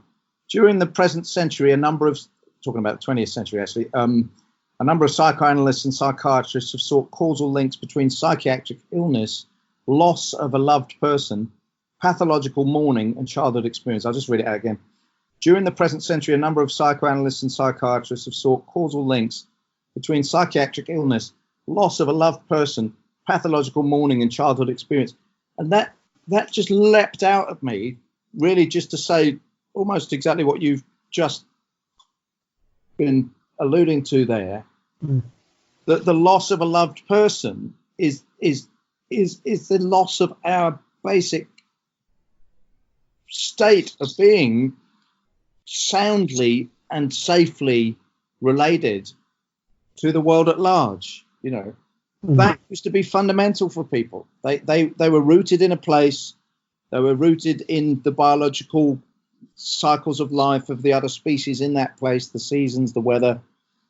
And then beyond that, they've been related to other people in that community who are also related to that place, etc., etc., etc. And so the end result being the loss of, it's like a loved person, but it's a love relationship with the world at large. And as a result, there's pathological mourning that that just seeps into our very bones, and we're not aware of it. That's the underlying atmosphere. That's actually the elephant in the room of our malaise as human beings in the 21st century, is the loss of a loved person. We once were related and embedded, and now we are outcasts and just spat out. It's like we've been vomited out of the ecology because we no longer have any way to properly fit. Everything we do is discordant with the cycles of life, because it comes from a machine. So our bodies must be feeling pretty funny in light of that. Is kind of what I want to get back to. Yeah, we must be feeling pretty odd to not be part of things anymore, like the loss of a loved one. Yeah. And I guess it throws up the question of, obviously, like what healthy mourning rather than pathological mourning would look like. Wow. Well, I guess part of it is we do what we do. I think. We all have different motivations, but one thing I tell people to do, and it might be absurd, but I feel like I'm keeping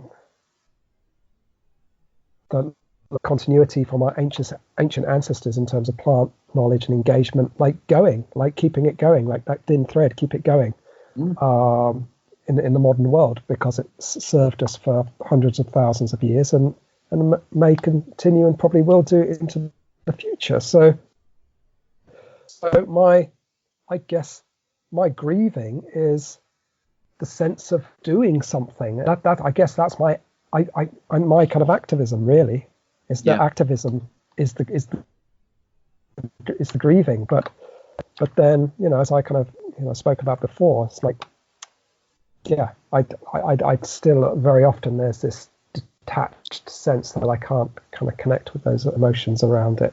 Well, I'll tell you what immediately came to mind when you asked that question, like what form would what functional what healthy or right kind of mourning would come. I immediately thought not of mourning but joy, and let me explain what I mean. Because this book is so depressing, I don't think I am going to be able to actually read it. It's talking about small children separated from their mother and how they responded. So far, most of the cases, like the mother's not dead. She's just for some reason dumped them in a home, and sounds very judgmental. I have no idea of the circumstances, but it just sounds awful. Here's this kid, and mum's out there somewhere not coming to see him, and how they behave, and it looks at how this loss manifests itself in the child's behavior and state of mind, etc.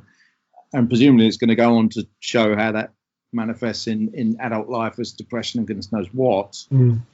But my immediate thought was, well, hang on a minute, our situation is rather different in one sense, in terms of our personal relationship. I know that doesn't solve the destruction of the Amazon and all of those kind of things, which we still need to find ways to grieve and be activists, as you're saying. But there's a very different situation here. The loss of the loved one is because we left. Mother, if we say land and this relationship is like a relationship with a mother, she's still there, and we can just walk straight back, and that's what's so powerful about, I completely agree with you that we are playing that role when you're teaching people plants. It is that thread continuity, to just say to people, basically, the land's still here, and these plants are all still here. Your capacity to know them and have them in your life in all the ways we've been talking about, whether it's imaginatively or practically or emotionally or attentively, it's possible to rectify that right now. You can come back into direct linkage with your surroundings right now, this very moment. You can do that, and this can be ongoing if you just learn some simple recipes, learn some plant ID, and get into just get out into these spaces. And these spaces might just be your lawn, you know, as long as you're not putting weed killer on it. You've got dandelions and plantain and yarrow. Just welcome back. You know, we're in that position to just welcome people back, saying, guys, welcome back. It's so good you're here. You've been here all along, but for some reason you've been here and not here. But here's a dandelion. Welcome back.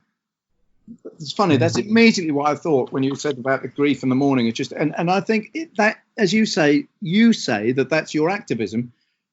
And I completely agree. I think this is how we save the Amazon rainforest. We have to just propagate people being in their place who start from a Western mindset of being completely not in their place. This is the thing we need. And then we'll kind of go back into the affirmation and the defense of these ancient life ways of indigenous people, because they all sound, you must be mad. What do you mean you're going to try and convert that, you know, buy stuff in a supermarket and work crazy hours and have a nervous breakdown because they're worried about paying a mortgage instead of living like that? What do you mean? For crying out loud, we need to keep them as long as they want to live in these ways, because that's actually the signpost of how we're going to go forward as a civilization, to actually be like that. Yeah. It's interesting. You were saying about it's that we what did you say? You said that we've left, that we walked away. Yeah. From kind of Mother Nature. Is that what you were saying? We collectively have. Yeah. No, where did we go? That's the question. Where did we go? Did we go into, like, you know, an over patriarchal kind of culture, or what? Where did we go? That's the question. Where did we go? These are ideas just coming up just now. Just this train of thought. And then I started thinking about patriarchy and over kind of rational intellectual kind of perspectives and controlling perspectives. This kind of stuff that, you know, Charles Eisenstein talks about in particularly in his book, The Ascent of Humanity, you know. But also that hyper rational way, I think it's a closing down. It closes down the heart, and a closing down of the heart is kind of part of the walking away, and, you know, coming back to that inability to feel. And this is, I say this in a partly, I had 10 minutes and I was standing outside with my housemate. I said, I'm going to do a kind of podcast with a friend in a minute, 10 minutes, which I do. I said, you know, I think I'm going to practice the violin for 10 minutes, which I did for 5 minutes. But she said, why don't you do some laughter yoga? And then I was doing an impression of doing laughter yoga. And then she was saying to me that, like, last week she'd seen like these silly videos on YouTube about people with like really serious illnesses. And then she gave an example of like someone like, you know, let's start saying, I've got terminal bowel cancer, you know, like really laughing about this. You know? And I was thinking, well, and it also made me, I slightly off a tangent about this tragic kind of story. A child in Syria that I saw, her father had trained her to laugh as the bombs were falling, to not really know what that was, but it was something to kind of laugh at. So not to be traumatized by the bombs. But anyway, as part of the grieving is to meet it with joy, to meet it with laughter, to stop the closing down of the heart. It's not that laughing in the sense that, oh yeah, I'm destroyed, to make way for what's this big train line that's being built? What's the one? High speed 2, yeah. Yeah, like so kind of, you know, laughing at that, but laughing as a way to kind of open the heart and not get into this kind of heady space of kind of just more of the same kind of control, like but like find the answers from a place of love. I guess that is what I'm coming to. Which is a place of joy, you know, which can be grief. I guess I'm trying to relate this to how what you said about how the grieving can actually be a sense of joy. So all those kind of things just associated with it. It's part of the answer that came to me. Yeah. I mean, I suppose there's two questions you were asking, like, about one was how do we express that grief, and secondly, what do we do about the thing that we're grieving about? And certainly that sounds amazing, like to laugh in the face of things, as a thing of saying, I will not be shut down. I'm going to stay open, and I'm going to be, trusting, that life will nevertheless come forth with goodness. The sun will rise again, and all that. But I don't know. I still feel we're skirting around the grief issue. I think it's probably because we really don't know. But I mean, it's interesting how. Yeah, I mean, your podcast has come thick and fast, and I think there's been about 50 since, and I kind of mean to kind of catch up in moments. But it's just interesting how, I think quite uniquely in a sense that foraging talk of wild food can lead into these much more expansive kind of conversations, which I'm sure you've had with other people. It's an interesting way in, isn't it? To these kind of deeper relations about connection and meaning. Yeah.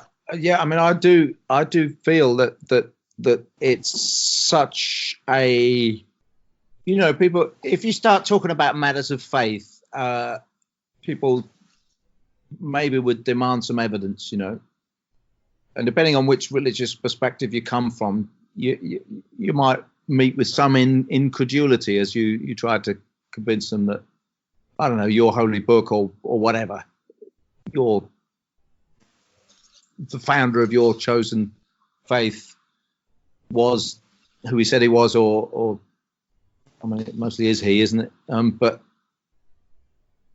I just think when we look at this, what this foraging thing does, without anyone having to, sign up to some dogma, of anything particularly complicated or hard to articulate, just this point that we both seem to share an enthusiastic agreement around the idea of there is just something benign underlying things, and that point there, I feel like it's almost like the plants, to me, if you'll excuse the graphic analogy, it's like their breast milk. Here's the land, and the land is just exuding these wonderful things that are full of nutrients and flavor, and in many cases sweetness. It's an exudation like breast milk, just expressing out, and communicating a will to nurture and to feed and to strengthen. And there's toxic compounds out there, but that's all in the mix. Just that we need to know these things well and not just be dumb children just grabbing. But the fact is that the vast majority of what is growing is edible and good, and I just more and more feel that what I'm experiencing as I just go out there and meet with this stuff, gather some, take it home and ingest it, and also learn to involve it in stories and recipes and things like that, which are so meaningful and part of the interplay between myself and other people. In other words, they're part of the nurturing of my family and other people that I might cook for, or they cook for me. I guess what I'm trying to say is that this is such a simple point to make to people that no one can argue with, really, or most people wouldn't feel they needed to argue with it. I must say, I really love the image of the plants as being like the breast milk of the mother of the earth, the Mother Earth, because it's a very hopeful one, because it really puts us in the context that as humans we really are in our infancy, and we're kind of stumbling around, and maybe we're just starting to crawl and making a few mistakes along the way. And I think it's possibly seen in that context. Maybe that's naive. Maybe that could also be argued as it's not a metaphor to kind of follow, because it could lead to kind of inactivity and not doing anything because everything's going to be all right. But I like it from its positive side, and I think one could be inspired by metaphors sometimes, and it doesn't have to be, doesn't mean that you then don't do anything, you know. It's just, but we all need sources of inspiration. I kind of like that one, and it's partly because years ago when I was doing much more research into kind of all this things like kind of climate and all the rest of it, and I was really kind of distressed. And one night I really, it felt to me a really deeply significant, profound dream where I saw like the whole of humanity as, I saw like these thousands of crawling babies, and they were kind of crawling into the future, and they were, you know, struggling. Some of them were just, you know, taking a first upright stance and then falling over, and beyond that, I could see lots of others, and I just had this proof that we're going to be all right. But where we are right now is where we're that baby, and it just made me think of that. Mm. Yeah, it is hopeful, because I mean you're right with what, you know, your geological time point. You know that I mean, yeah, too many nuclear bombs probably would just put a stop to everything. So I guess we do have a capacity to sort of totally wipe everything out. Yeah. But in other ways, the thing will recover. You know, if just some life is left after we've finished ruining everything, if that's the scenario as it plays out. Mm. But somewhere in between, I don't know, the point is the robustness or the resilience of biosphere. And if we see that, this came up with another conversation I had recently, you know, that whilst this is kind of pathological what we're doing, in this case the mother analogy doesn't really run that far, you know, or it's completely different, because, you know, this mother is so strong that, you know, she's not got PTSD, you know, she's not thinking, oh no, the humans are coming again, because she's so strong and deep, and therefore she can take it. The thing is, the trouble is our brothers and sisters can't, if you see what I mean, you know, and we can't take it. But nevertheless, our brothers and sisters being the other species, yeah, exactly, yeah, and then other humans, you know. Yeah, but then, you know, I actually do feel, I think I 100% agree with you in where your dream was pointing there. I think there is some sense in which our technological foibles, and I guess it's trivializing in a sense to call them foibles because they are so destructive.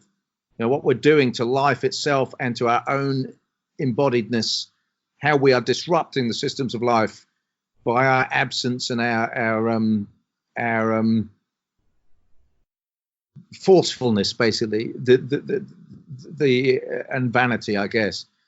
What we are doing, I have started to think maybe it is just in our infancy, you know, and that we will continue to proceed, and that rather than the kind of anarcho-primitivist thing of saying we've got to abandon this and go back to just this basic level of life with very simple technology and so on, that maybe we can move through where that we learn to wisely use far more advanced technology than we have now, and yet be more present biologically and so on than ever we were as hunter-gatherers, even, you know, that maybe we could move through a stage of just, I mean, I guess teenagers, you could see it like that. We're just awful teenagers at the moment, but maybe we'll come through to maturity to where we've because basically I do see that technology potentially is also secrets unlocked from our mother, you know, and we think we've stolen them in some kind of terrible kind of burglary or even sort of rape kind of sense, that we've violated and stolen these secrets. And I actually think our indulgent mother has said, look, you know, here are these secrets.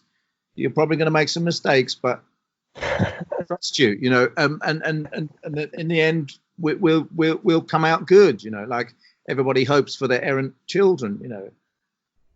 I do think that, Fergus. So yeah. if God is all knowing and can, how can we have free will? But we've been given free will, so we can evolve and develop and learn to make the right choices, but always with the very real danger that we can make the wrong ones. That's the nature of it. That's the whole existential dilemma, isn't it? Right there, of being. Yeah, it is dangerous to let people have free reign, but then I guess we also know it's dangerous to control people too. Yeah, it's interesting. I mean, I don't know all these terms, anarcho-primitivist or primitivist or whatever. It's like, I feel like my position where I am, I have one foot in everything. I like, part of me's there. Like another part of me is like, with what might possibly disparagingly be called technotopians. But thinking, yeah, I mean, as you say, like the kind of technology is born out of kind of nature and nature's gifts. But then the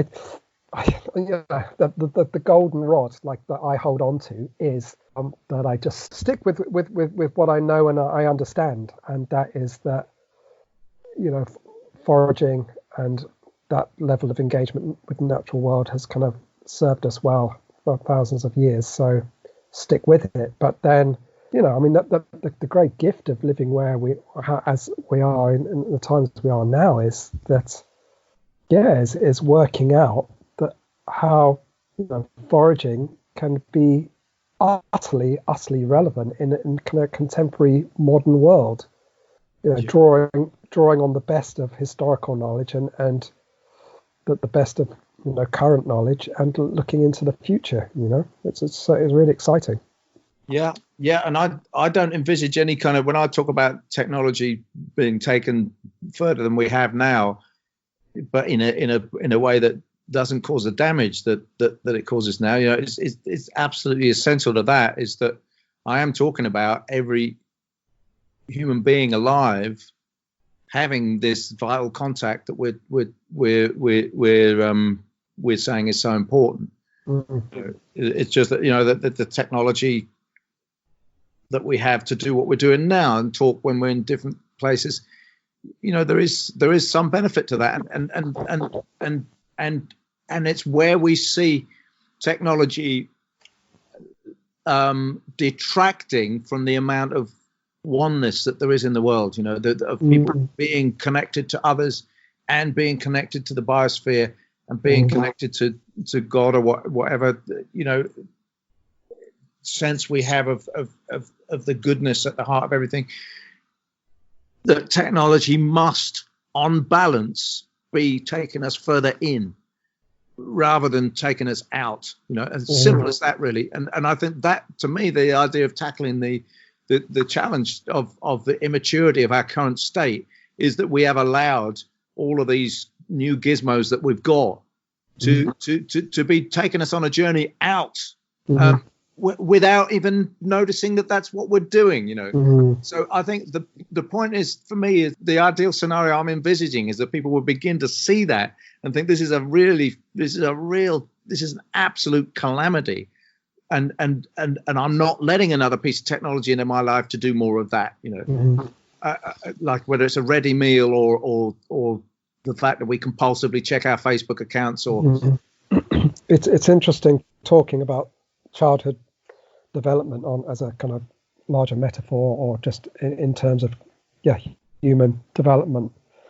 That sometimes I think, where's it going to lead, given that my basic knowledge of childhood development is so, and I think about what drew me into foraging, and it was that kind of really profound experience between 3 and 4 of collecting dandelions on Wimbledon Common in London for my tortoise, and then between the ages of kind of 7 and 11, I was absolutely fascinated by butterflies and moths and identifying wild plants I could find, caterpillars and eggs. And I remember quite a few years ago now doing some kind of basic research in childhood development, and those two periods seemed where I was really engaged in this enthralled and wonderful way with the natural world seemed to map on, I can't remember whose theory it was, but I mean, in terms of being a profound moment in both those times in childhood development, where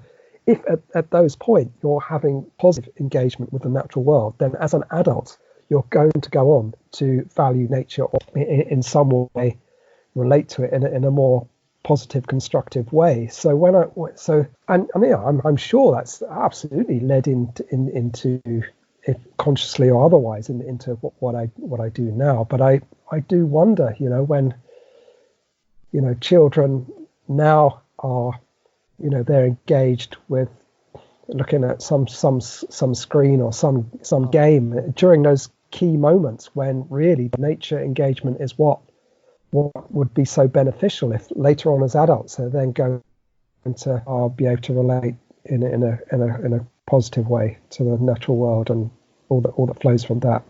I just wonder what you thought of that. Oh dear, yeah. I'm just.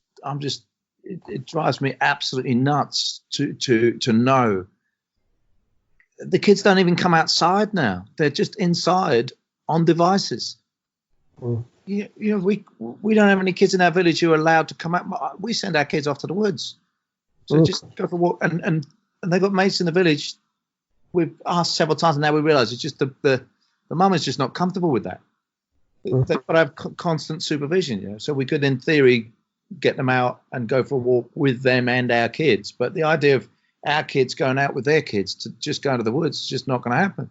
And our kids are the only kids in the woods. If they go out there, and I think the world that we've got now is the product of people who at least did have some freedom. So we're so frightened of paedophiles grabbing our kids. I mean, I can understand that fear, but it's not a rational fear in terms of the likelihood of it happening. It's no more likely than it was 20 years ago, and it hardly happened to anyone.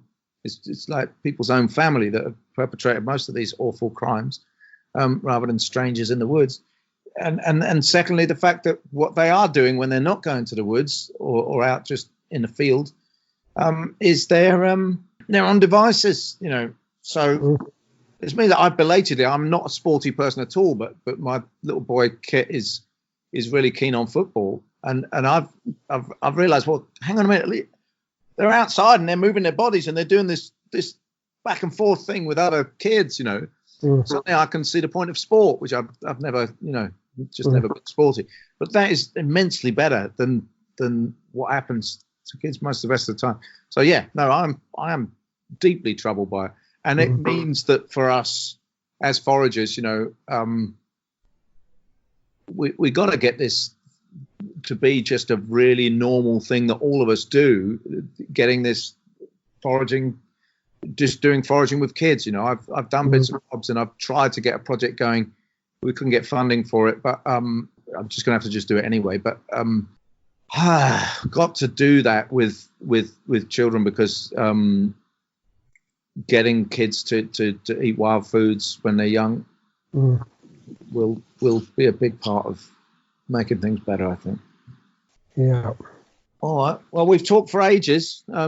We could carry on, but it could go on indefinite. It's these kind of conversations that they're just exploratory and they very loose-ended.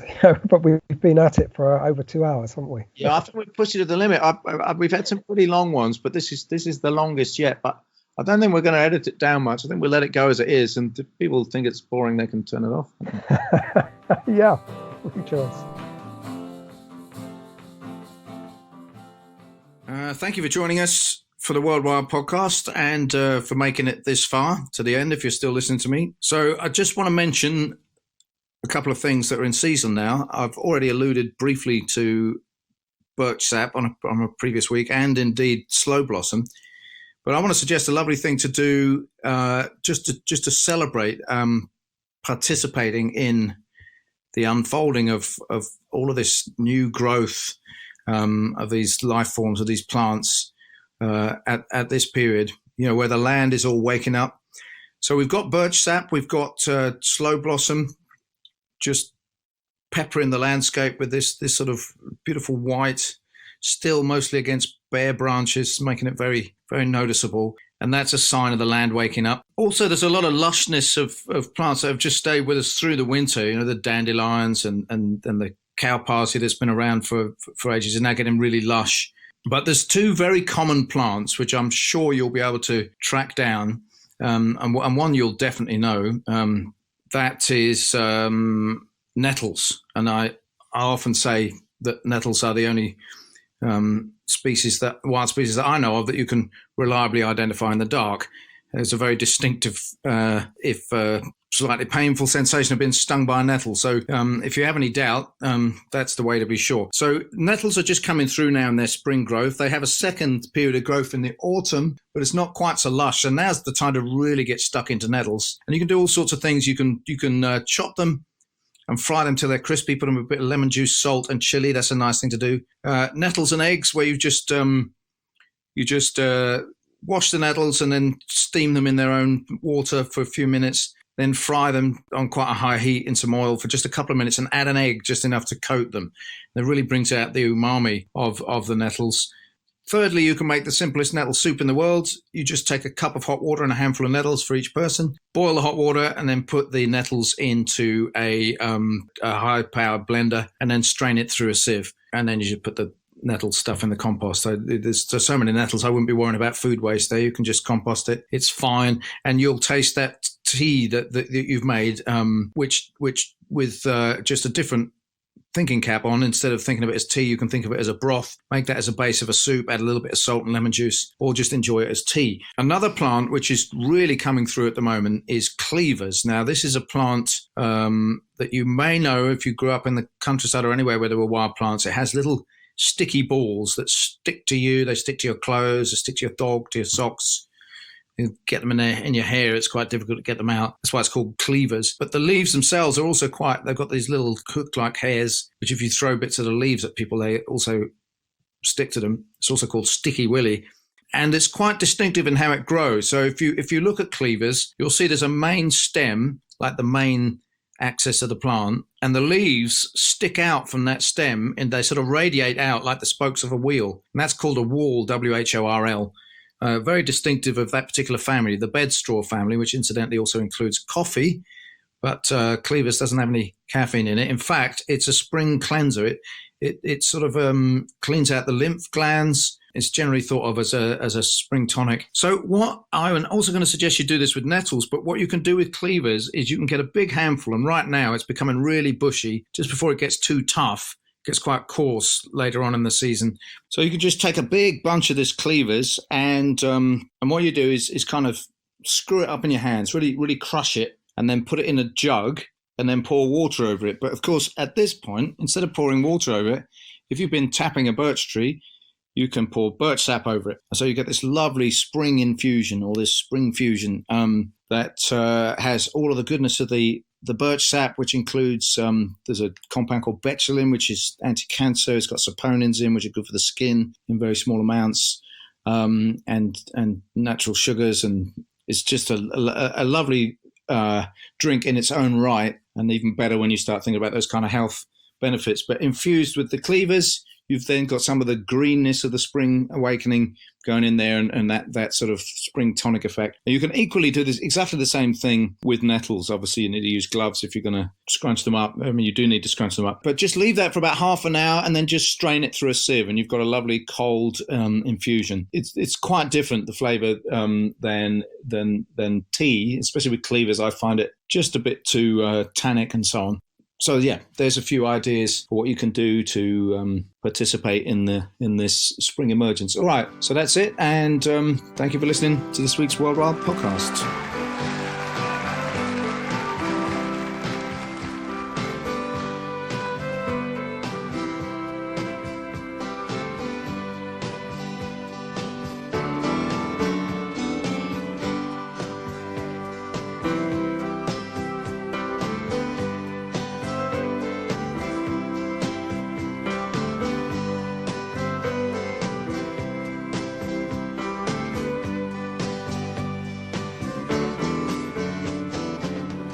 Some of them were dreamers, and some of them were fools,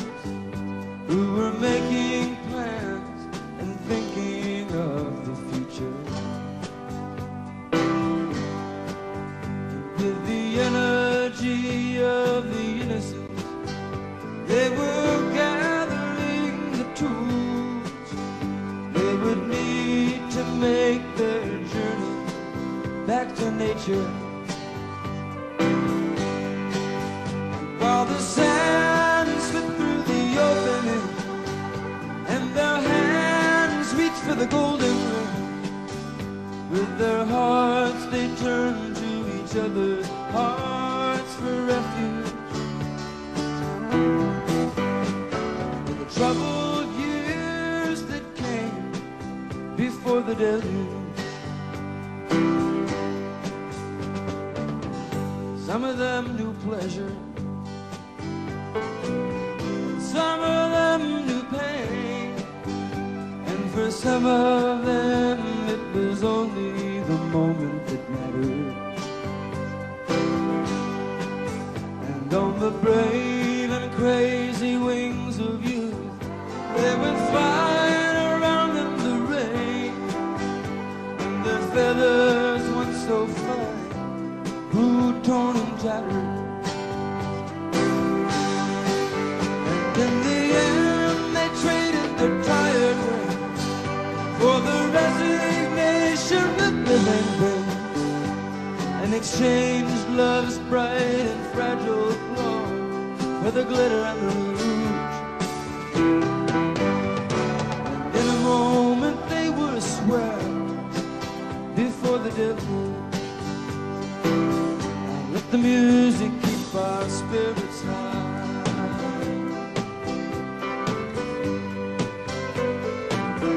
Let the buildings keep our children dry. Let creation reveal its secrets by and by. By and by,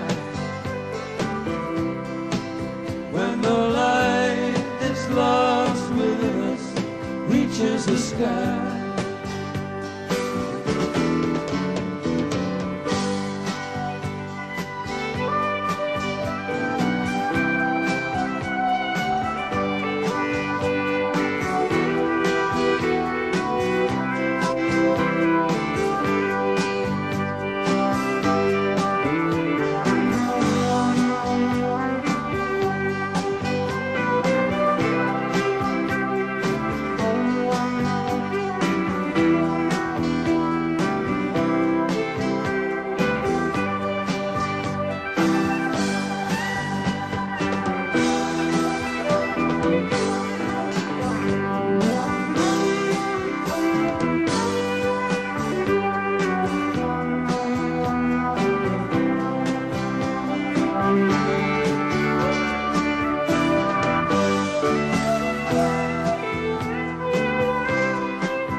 Some of them were angry at the way the earth was abused by the men who had learned how to forge her beauty into power. They struggled to protect her from it, only to be confused by the magnitude of her fury in the final hour.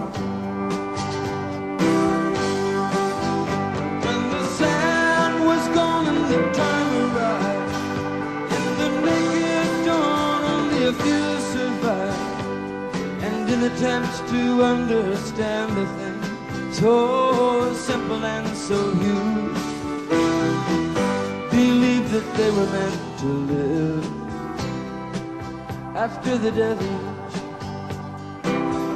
Let the music keep our spirits high.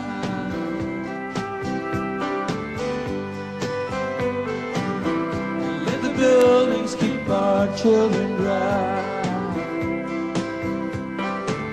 Let creation reveal its secrets by and by. By and by, when the light that's lost within us reaches the sky. Let the music keep our spirits high.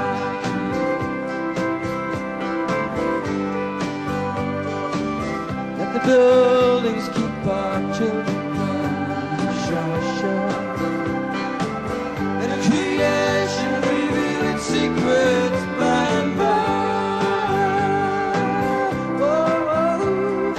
We got to live together when the light that's lost within us reaches the sky.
I mean, when you sung, Really? huh? Really? I think it's a bit on the sad side. Well, you can't hide from that, you know. You can't hide from sorrow, you know. Best to tell the truth. Best to tell the truth, and then take it from there. I think most people have an appetite for joy, you know, for enjoyment, and for love, and for happiness. It's better to speak your mind. It's better to say what you feel about things, and then go ahead and have some fun, you know, or, you know, make a joyful sound. I would disagree with you. I wouldn't say that I don't have a joyful feeling about life. I do. I really do.